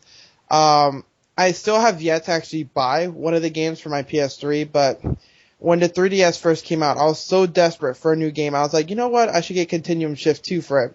Which luckily, I never went through with that because it, now is obviously released for the Vita in high definition and just better everything. Does it have online play on the Vita? I'm not sure. Yeah, it does, and I would definitely recommend you get it. It's the best starting point in my opinion. And the 3DS version, it's not a bad game, but just once you play this, you can't go back. I mean, it's just everything is so much better. Like in the 3DS game, they had to compress a lot of stuff to fit it on there, like the audio files. But everything's clear as day for the Vita, and it's a masterpiece in my book. Yeah, it's one of those games I have on my must get list. Right now I'm so overwhelmed by the amount of games I'm still trying to catch up on that, I still haven't gotten it to yet. Okay, next on list is Julian's $40 ripoff Love Child. Dungeon Hunter Alliance. I just think it's disgusting that they're selling like it was on sale recently for like $4 on the iOS store. I think it's like $1 actually. Oh Jesus, they're paying fucking. Hey, you're not helping your case. No. I specifically told you I got it for a cheaper price. Price. How much did you? I guarantee you paid over $20. What it was. You know what? I paid $25. All right. So you paid 25 times the amount. You could have bought the iOS game 25 times. Actually, to make this case more worse for myself, I actually do own the PS3 version of Dungeon Hunter Alliance. Oh god, is it pretty much the same game? It's actually the same exact game. Oh wow. How was it on PSN? Wasn't it like $15? $15. See, okay, this is what I don't get. You go from the PS3, which is more powerful than the Vita. You go down a platform, and you raise the price $25. How does that happen? I have no idea how that logic works. I'll just say that originally when this game was announced, let me go through my life story here. I first played Dungeon Hunter, obviously on the iPhone. I think I played 10 minutes of it before I became bored of it because the controls were just really weird. And so I played a little bit of it. I thought it was okay. I couldn't really get too into it. When they released it on PS3, I was like, you know what? It should be a lot, because the PS3 version is actually, it's the same game, but it's, the stage design is different. Anyone who's played the iPhone version compared to this one would know the differences, and it was automatically there for me, but I got the PS3 version. I played probably like past the first 2 dungeons before I didn't get bored, but for some reason I just couldn't get into it once again, and I went on to other things. But so I saw this one for this, and I was like, you know what? I'm willing to give the game a third shot. It's on the go. It's a Diablo game for my Vita, and I'm trying to get as many video games as I can right now to enjoy it to its fullest potential. And so when I found out the game was going to be $40, I was like, you know what? I think I'll hold off on it. And, when it got released, I read reviews for it. The reviews, as everyone know, I think the general Metacritic is like 40 out of 100. Everyone's just panning it for so many different reasons. Lag, hitbox detection is horrible, this and that, some other stuff, whatever. So that put me off even more from the game. Well, as I was trolling about my used game store, which isn't a GameStop, it's some random store around my area, they had a used copy for $25. And I was like, you know what? I'm just going to give it a shot. For some reason, a lot of games that people hate, I tend to like, which is really weird. So I was like, you know what? I'm going to give it a shot. I want more Vita games. This is a decent price for it until it goes down a lot more later on. So I just went ahead and shot for it. When you first start playing it, you automatically notice that the load times are very long. That's kind of a turnoff, but they're not as long as Mod Nation, so that's a plus. The game is laggy. There's a demo for this on PSN, I do believe. So you can pretty much see, as weird as it is, the dungeon they have you playing the demo is literally the laggiest part of the game. So you can see how laggy it is, which that shouldn't be something I should say like that. Like, oh, well, that's as laggy as it'll get. That's not bad. No, it's terrible that it lags. It does have random lags in other dungeons, which is really frustrating because, if it played perfectly fine on PS3, I don't know why they just couldn't downscale it and just make it perfectly capable on the Vita. The hitbox detection is not bad like anyone says. I'm playing as a warrior, which is all about beating shit up with a sword, and I have yet to experience this hitbox detection. They say, reviewers will literally say stuff, well, you'll sit next to like a breakable barrel and hit it like 10 times before your sword actually makes contact. I have yet to experience anything like that. I'm level 17 in the game. I've been playing it for about an hour every day. I'm literally hooked on it. If they could fix the lag, if they could drop the price substantially, I really do think the game could have a mini cult following on the Vita because it's a very well-designed game. I've finally gotten into it. It plays just like Diablo, so if you like dungeon crawlers, there's a lot of variety. There's a good amount of monsters per dungeon. You'll get swarmed by like thousands, big troll here surrounded by a bunch of little mini goblins, some other bullshit, whatnot. So it plays just like how you expect it. I just feel like they should have thrown in Dungeon Hunter 2, remade in HD, as they did with the original Dungeon Hunter, and it would have made the price a little bit better. I have to say, first off, I think I'd rather play Dragon Crystal for the Sega Game Gear on my 3DS for $3.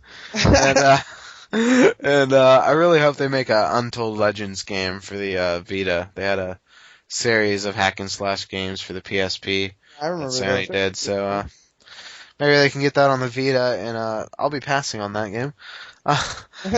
Next on the list, Dynasty Warriors Next was a launch title from Tecmo Koei, and I haven't played this game, but I did play Samurai Warriors for the 3DS, which was my first game of the two series, the Warrior games. And I really enjoyed the game a lot, and I definitely want to try it out in the future. It looks really good graphically. I know some reviewers had some complaints with it. Apparently it has some tacked on touchscreen controls, which I find a little disappointing because it used touchscreen like just such a good effect on the 3DS game because it was just switching characters and it wasn't anything too major. But I'll probably get it later. I really don't have any problem with repetitive gameplay. I mean, hack and slash games I'm fine with. Like the Dynasty Warrior games I'm fine with. It looks like a solid game. Like, you either love Dynasty Warriors or you hate it. Like, there's two different fan bases. Which one are you, Julian?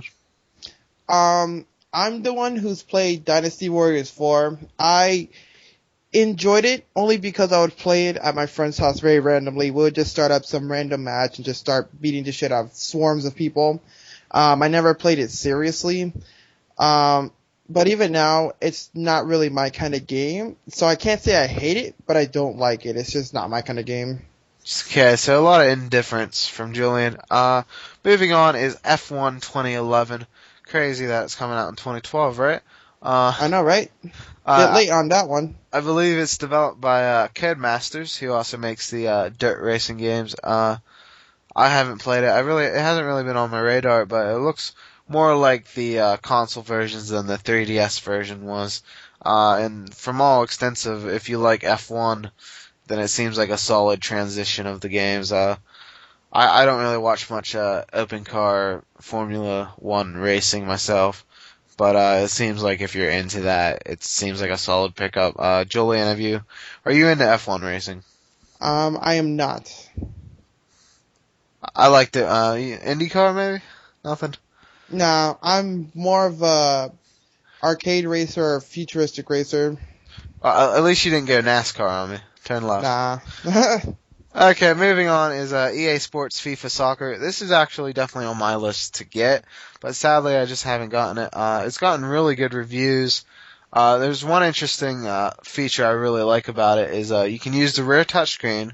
If you think about it, the touchscreen it's a rectangle, much like a soccer goal, the net, and you can actually when you're about ready to shoot, you can hold it right, press the back rear touch, and that will line up your shot. So you choose where to shoot with the touchpad. That's pretty cool. And if you hold it in longer, the harder the shot. Or if you just tap it, it'll just be a soft kick. But I think that's a pretty cool way of using the rear touchpad. Which a lot of games that do use the rear touchpad, not many do, but the ones that do, they pretty much just it's kind of gimmicky, but this seems like a really good inventive use of it, and it seems like a pretty solid game. I like soccer games, so it's definitely on my radar. Julian?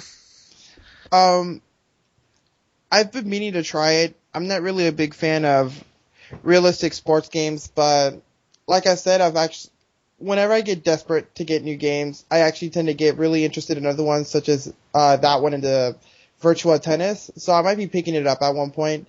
Definitely the rear touch panel, the way that works in the game, it's very interesting, and it's the perfect example of what can be intuitive and actually add to the experience rather than detract from it. Moving on the list is Lumines Electronic Symphony. If you might remember Lumines, it was one of the launch titles for the PlayStation Portable, and it seems like PlayStation Portable devices and Lumines they just go together. It's a puzzle game. It's by Q Games, who also made Meteos for the DS. I'd love to see a 3DS version, by the way. So their experience with games. I actually haven't played it yet, but it's definitely on my to-do list. It's been one of I think it and Rayman Origins have been getting the highest reviews for retail Vita games, and it looks really good. Julian, you've at least played the demo, right? Do you own the game?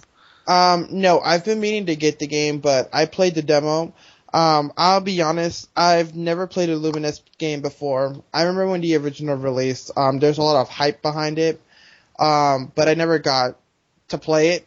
So I decided, this was like a great opportunity for me to get into it. Obviously I fell a bit short of money to get it at release because I was actually planning on buying it. I did decide to try the demo, and at first I played, typical Luminous style. Those of you who are used to it, drop blocks down, try to match them up. And of course, when the line goes across the screen, that's when it starts scoring ports and cutting them out and whatnot. The music choice they used for it in the demo, which was like some drums or something like that, was kind of hard for me to get into the whole musical aspect. But as the more combos I started creating, the quicker pace the music got and how the style was slowly changing, I really got into it. And when I got really, really into it. I was going crazy with it. And then it was just like, bam, demo's over. Do you want to try the stage again? I'm like, what? So I felt ripped off, even though it is a demo. Yeah, ripped off by a demo. How did that demo make you want to purchase the full game? I was like, you son of a bitch. But it's really got me excited to actually get the full game. Speaking about the soundtrack, I don't know which songs in the demo, but I mean, I did look at the full soundtrack list when it came out, and it does have a lot of good songs, so it does. Seems like a solid soundtrack. And as well as the visuals, they really pop out, not in a 3D sense, but they're very sharp. They're full of color. Their animations are full of life, so it's really neat to look at, and it surpasses what the original PSP ones were capable of doing. Moving on to the next game, Billie Jean Thriller. We're talking about one man, Michael Jackson, The Experience. I haven't played the game, but funny to note, when they released the demo originally for this game, it was actually the full game, so a couple people got the game for free. I sadly was at work during the time, or I would have definitely. I actually didn't even grab it when that glitch was going on. I remember when you told me about it, I was just like, whatever. The game is so uninteresting. Julian, who's quote unquote trying to get all of the Vita games as he can. Yeah, pretty much. Even him for free, he's like, not worth the download space. So I mean, it's been on like every console.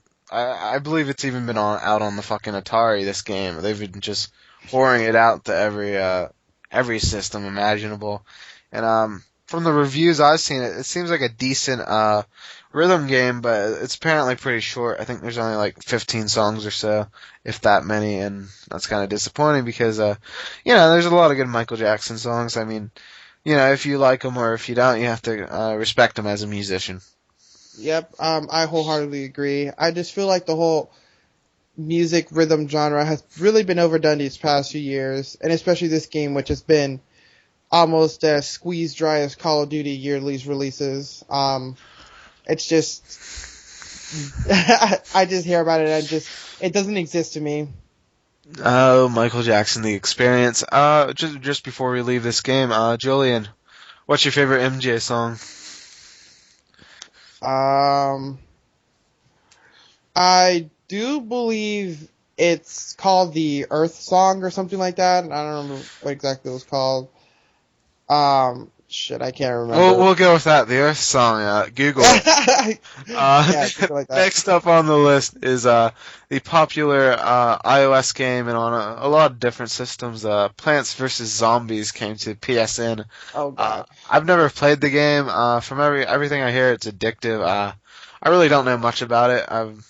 I like zombies, but I'm not really a big fan of plants, so I don't want to mix them up. Julian, what's your take on Plants vs Zombies? I've played it before on my cousin's iPhone as he hyped it up. It was, the concept itself was intriguing. Pretty much you control, I don't want to say control, but you pretty much grow plants that have different abilities to shoot down the zombies jumping the fence that you're trying to get rid of, and you collect more points to make more plants by collecting these little suns that make it to the other side of the lawn. In general, it's fun, but it only works good as a phone game, I have to say. I'm sorry for those of you who are angry that I said that, but I only think it's good for phone game because it's one of those games that you'll pop out, start a game, okay, gotta put my phone away, come back later, you can pick right up where you came off, but I don't see how I was able to get like it actually has a retail release for Xbox 360, and I just don't see how a game like that's like 50 megabytes, can get a full retail release. Obviously this was released on PSN, but I just don't see me buying it or playing it on my Vita. I'd just rather get it for my smartphone, where it would get a lot more use rather than a dedicated gaming device.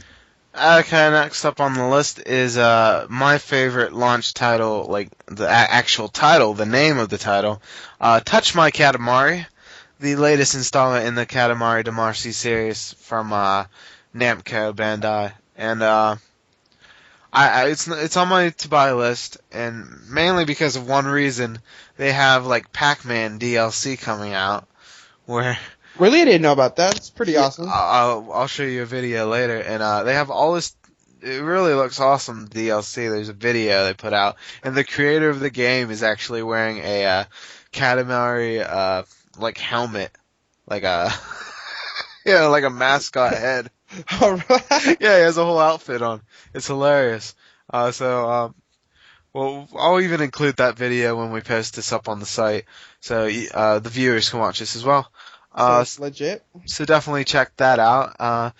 It's nice to have a Katamari Damacy game on a portable where you can use the twin sticks, so you don't have to get some ridiculous control scheme for it. You can use the control scheme you're supposed to use for the Katamari games. Have you ever played any of the Katamari games, Julian? Sorry to disappoint you, but no.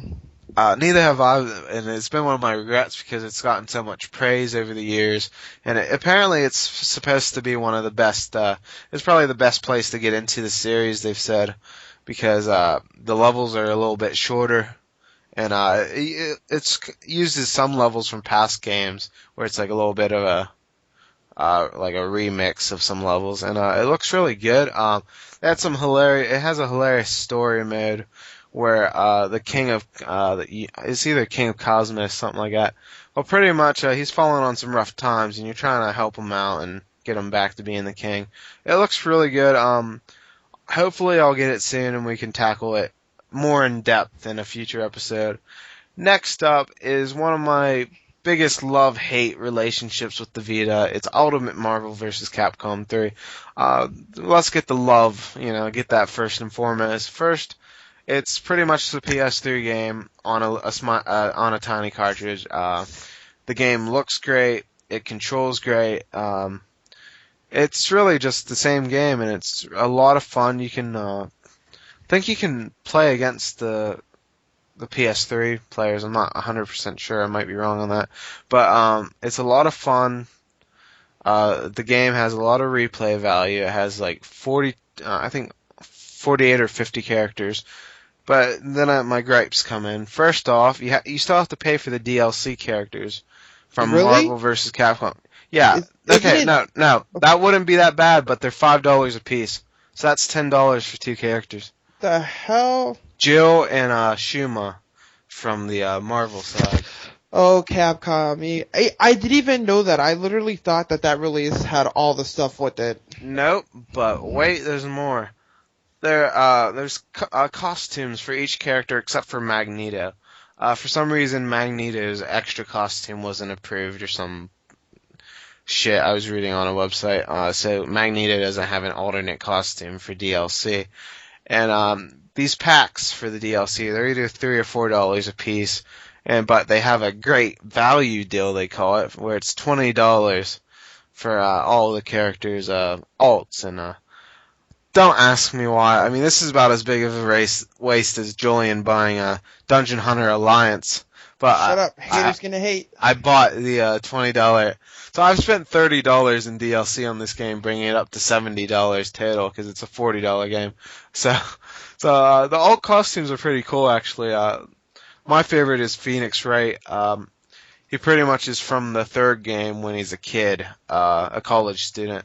He's wearing a pink shirt and he has like a vaccine mask on that they wear in Japan. So pretty much, it's an awesome game, but it's frustrating on that end, and I really suck at the final boss battle for the arcade mode, and so fuck you, Galactus. But other than that, I mean, it's a really good game. I think it's worth buying, but it's just that DLC. It bugs me because the characters, if you don't buy them, they're still on the screen. They're like faded out, and they're just taunting you, and you're like, fuck it, I'll just pay $10. I don't even want to play as Jill, but I'll pay the $5 just so I can see her little icon. You know? Yeah. It annoys me when they flaunt off DLC in a title screen. It's like, oh, you can't play this unless you pay for it. Thankfully for Street Fighter Cross Tekken, which is coming out later this year for the Vita, they actually have the most characters out of all of the versions, and the other versions actually have to pay DLC, so it's like rules swapped. Julian, what's your thoughts on Ultimate Marvel vs. Capcom 3? It's okay. I'm not really a fan of Marvel vs. Capcom, but I've seen the whole shenanigans go on with the PS3 and 360 release with all the DLC and stuff like that. I have no intention to get it still, and just hearing everything you've told me about it gives me even more negative thoughts about the series as a whole. I pretty much feel like when Marvel vs. Capcom 4 comes out, it's just going to be a joke. To be honest, I kind of hope it bombs at release, so Capcom can learn their lesson that fans don't let themselves get screwed over. Oh, but they do.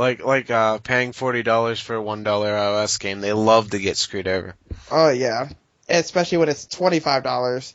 That's besides the point. But you know, even then, something like that, it's not a big series like Marvel vs. Capcom. So, as you know, everyone dismissed Dungeon Hunter and whatnot, but Marvel vs. Capcom it's okay. Imagine buying Mario Kart 7 and Nintendo literally locked out half of the courses, and then later on decides to re-release it, ignore the previous version for full price, while including everything they were going to originally put in, and then they re-release it again for the Wii and do the same mistake over again. Well, it's not quite that bad. I mean, I think you're. What was added from Marvel vs. Capcom the Ultimate? They just did some balance tweaks. Now, I think it was 4 extra characters. I feel like if you already owned the content on PS3, they should let you use it on the Vita version. They do. They do? If you own the DLC, it's cross-compatible. So. Oh, okay, then never mind. You know what? I take that complaint back. Since that's the case, that's not really too bad, I guess. But I still think it's stupid, but the fact that you can't do that, it's not really a big issue anymore, so... Also, about re-releasing games, they did say Street Fighter Cross Tekken will only have one version, so we won't have to get into like a super arcade version of Street Fighter Cross Tekken in the future. I don't believe them. I wholeheartedly do not believe them. They actually said the same exact thing about Street Fighter 4 and Marvel vs. Capcom 3. There's like 10 reiterations of Street Fighter 4 and like 1,000 re-releases of it on different platforms. Yeah, so it's probably gonna have another version, but hey, let's take them at their word for now. Just take it with a grain of salt, or maybe a teaspoon. That might be more. I'll take it with a bucket of salt. Next up, our last launch day titles. We still have a few launch windows to touch on. Virtua Tennis 4 World Tour Edition. As Julian said, it's on his list to maybe get eventually. It seems like a solid game. It seems like Sega did a solid job. They always do a good job with their tennis games. They're always fun. Always has good mini games. I actually had one of the old tennis games for the Dreamcast with the Williams sisters on the front, and it was a very solid game. And this looks like another solid addition in the series. Julian? It does look like a very solid tennis game. I'm a huge fan of tennis video games. Played them all, Mario Tennis, some of the other Virtua Tennis titles and stuff like that. This one does live up to the expectations and what its predecessors have pretty much set up for it. So I'm pretty excited to get my hands on it at one point. Yeah, it's also worth noting that it's one of the few Vita games that runs at the full resolution of the Vita, so that's worth checking out. Okay, launch window titles, third party, here we go. Lego Harry Potter Years 5 through 7. The Lego games, they're pretty much predictable. They're solid platformers. They're usually on the easy side, and they haven't really been bad. They're always solid. They have some funny cutscenes, and depending on if you really like the series, it's worth a buy once it gets discounted a bit. If you like probably Harry Potter, I'd say. Yeah, I'm not really big on the Lego games. I think they're interesting for what they're worth. I know I've played a few of them and they're pretty fun. But I don't see myself picking this one up. And finally, the last game that is out, I believe, is Ninja Gaiden Sigma Plus. I have this game. It's a enhanced port of the PS3 port of the Xbox original game of Ninja Gaiden. Quite the long list of ports. It keeps porting to more and more platforms. But one thing that definitely shows that it's from a first generation Xbox game is the camera, because the camera is always bad in Ninja Gaiden. It just kind of comes with the territory, sadly. It seems like it seems like the game you either know and love or you just find too difficult. It has an easy mode, So, I mean, it's probably more accessible than it has been before. Has some unlockable costumes you can get, and I think one of them's the unlockable costume of Ryu from it just came out actually, Ninja Gaiden 3, so you can get his costume. And in the game, he has his arms all messed up in 3, and you can get that costume if unlocked in this game. I haven't really gotten too much into it. I think I'm in chapter 2 of the game, but it seems pretty solid aside from the camera. Have you ever played Ninja Gaiden, Julian? I haven't, and it's a series that I'm not really too interested in. Ninja Gaiden 3's been getting pretty bad reviews. So I've heard. So that pretty much cuts it out for the launch window titles.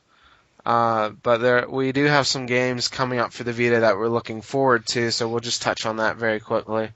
For me, the one title I'm really looking forward to in like the immediate next couple months, well actually 2, okay, fuck it, 3, four titles.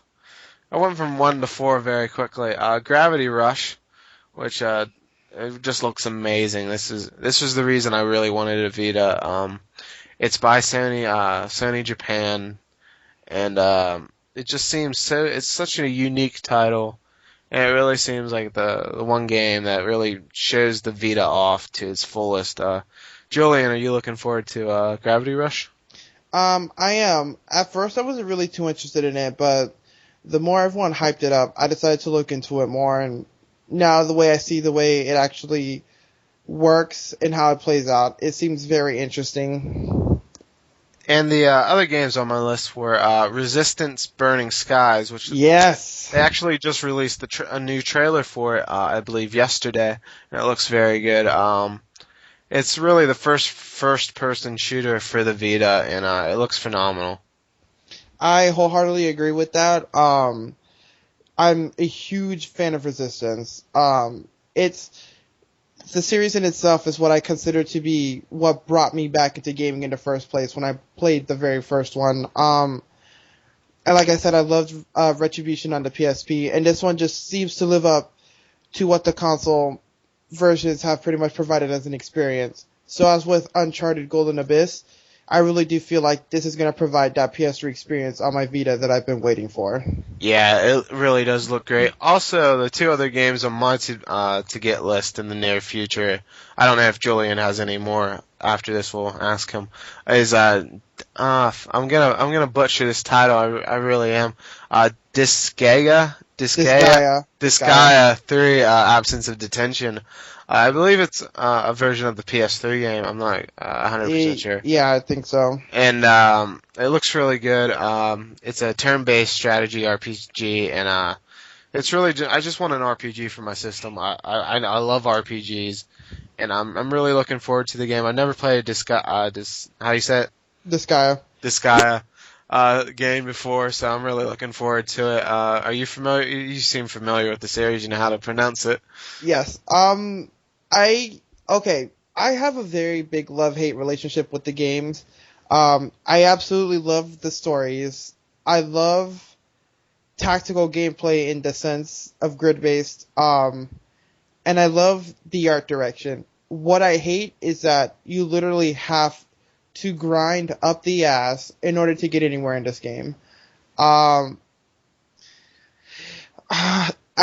hope they have a demo of it first so you can try it out. I'm not trying to put it down. They're phenomenal games if you're that kind of person, but there is a lot of grinding involved in the game. But there's pretty insane combos you can pull off with different characters and skill sets and stuff like that, which is really cool. So, I've still been meaning to try it out. The new ones, because the one I played was the first one. I think I might play the later ones to see how those are, if they're any different or whatnot, but it's on my to watch list. Well, you know what the biggest selling point in my opinion is? It's the only North American Vita release next month. So really? Yeah. Did it even hold on? Oh my god, it is. That's all I can say. My other title I'm really looking forward to is Mortal Kombat because I skipped it on the PS3 and 360, so I'm really looking forward. I love Mortal Kombat. I love fighters in general, as I've pretty much professed my love for it today, and I'm really looking forward to the title. Julian, have you been playing the latest Mortal Kombat? I actually haven't, but I am a fan of Mortal Kombat. I just don't really own them because, like I said, I'm not really a big fan of fighters. This one does look very interesting, though. It does have online, does it? I don't know if Yeah, they said yeah, it it does. does. And the Vita version has some in the game. It has like a tower of challenges. Well, the Vita one has, in addition to the one that's in the console games, it has another one unique to the Vita where it's all like mini games using like the Vita's like touch and stuff. Like maybe when you're fighting, like blood will get splattered on the screen. You have to smear it off real quick. So That's cool. there's all these little like special touches to the Vita's. It's not during actual gameplay, but it's like during this special mode. So it's not like it's happening during your hardcore fighting game and you gotta like dick around with it. You know what you're getting into. You Yeah. choose. So that's pretty nice. And I did forget one title to talk about that was already out. And that's MotorStorm RC, which was a free release off the PSN store. It's free for the Vita, but I think it's $10 for the PS3 version. It's being sponsored by Scion, and it's not your typical MotorStorm game. It's actually like RC cars, and it's really like a really fun game, especially for being free. So I mean, why not download it? It's free, and it's a pretty darn good game. It gets pretty difficult, but if you like RC cars, especially because you use the two analog sticks. You use one you like for the gas and one to steer it. So it's just like a RC car control scheme. So That's pretty neat. yeah, it's pretty fun. But like a lot of people are going to be like, oh, I wanted a full MotorStorm game. I'm sure they will have it down the line. I think they just wanted something different with the series. It's not your case of like you brought up the Killzone game for the PSP where they changed it. I don't really think it's like that because it was for the PS3 as well. I think they just wanted to do something different with the series, something they could do pretty quickly, get it out there, and it's definitely worth downloading. It's free right now, so what do you have to lose? Yeah. I know that one I actually did grab while it was free. I still haven't actually played it, but it's still sitting on my downloads list. It's pretty fun, and there's also some DLC out. If you look at the trophies, you can tell there's going to be two major DLC packs, but there's some cars you can get for like ranging from like 49 cents to $1. So you don't need them because they're not anything better. It's not like they're holding out good cars on you, but like if you want to get them for whatever reason, you can. And finally, to sum up this 2-hour extravaganza of a podcast, Julian, what's been your favorite Vita title so far? That one's been a mixture of a lot of games. I really enjoyed Uncharted. It was the first one I've beaten. I want to say it was my favorite, but it actually hasn't really been my favorite. It's a battle between Rayman Origins and I'll say Wipeout 2048. Oh yeah, I think we did skip Rayman Origins by mistake. We did. Whoops. We'll touch on that real quick. I bought it as well as Julian. It's pretty much the PS3 and 360 game. It's a great platformer, 2D, and it's just one of the most beautiful games you will ever see. It is. Everything about it is just so silky smooth. Every stage is just filled with layers upon layers of details, and the game is flat out just the quality of it is as lossless as the PS3 version. It's literally the PS3 version in your hand. It's in no form downgraded in any way. Every level's intact, all the details, and just, it's the perfect Vita game. Literally, when I popped this one in my Vita when I got it, it was just, this is what I told myself was, these are the kind of games that should be on the Vita. It's incredible as a platformer. It will have you hooked upon hours on end. Yeah, and you can even zoom in by like pinching in the touchscreen on the Vita, and it can zoom in on, and so you can really admire the graphics. And as I'm looking down my list of Vita games, we did skip two other games, so we might as well tackle them very quickly. One is Tales of Space Mutant Blobs, which is surprising. this is very surprising to me. It's actually been the best reviewed Vita game. It's a downloadable title for the PSN. I think it's like $8, and it's been the best reviewed Vita game. And it really came out of nowhere. It wasn't on my radar, but now it's definitely on it, and it looks just fantastic. I've watched some trailers of it, and yeah, I'll probably be buying it pretty soon. I've surprisingly never even heard of it. I'm actually looking at it right now. Yeah, it's the best reviewed Vita game. It looks interesting. It has a very retro flair about it. Yeah, it seems simple. It seems like something you'd find on the iOS store, but it seems like a very solid game. It seems like the touchscreen controls and whatnot, they're complementary, and it seems like a good game. And then finally is the last game we'll tackle about, and then I'll give my pick for my favorite Vita game. Is Shinobi 2: Revenge of Zen. It's a ninja game by the makers of what the hell is that series called? Tenchu, and it seems like a solid game, but it's pretty much a sequel / port of a PS2 game, the original Shinobi, and they pretty much ported it. It never came to the US originally, and they pretty much ported that game, added like a new set of missions, same pretty much gameplay and engine. It seems like a decent title if you're into like stealth games like that, but it doesn't seem like it has some flaws. Like I said, the graphics look a bit dated, but like if you're into the genre, I think you'd enjoy it. So it seems like a decent game. It's not really a killer app or anything, which is probably why we forgot it. So any thoughts on the Tenchu's successor, Shinobi, Julian? Unfortunately, I don't really have thoughts on it because it's not my kind of game. Yeah, it's not for everybody, and my favorite game, it goes without saying, it was Uncharted. I just love it. I think it's really sets a new high bar for the just not only portable games, but just games in general.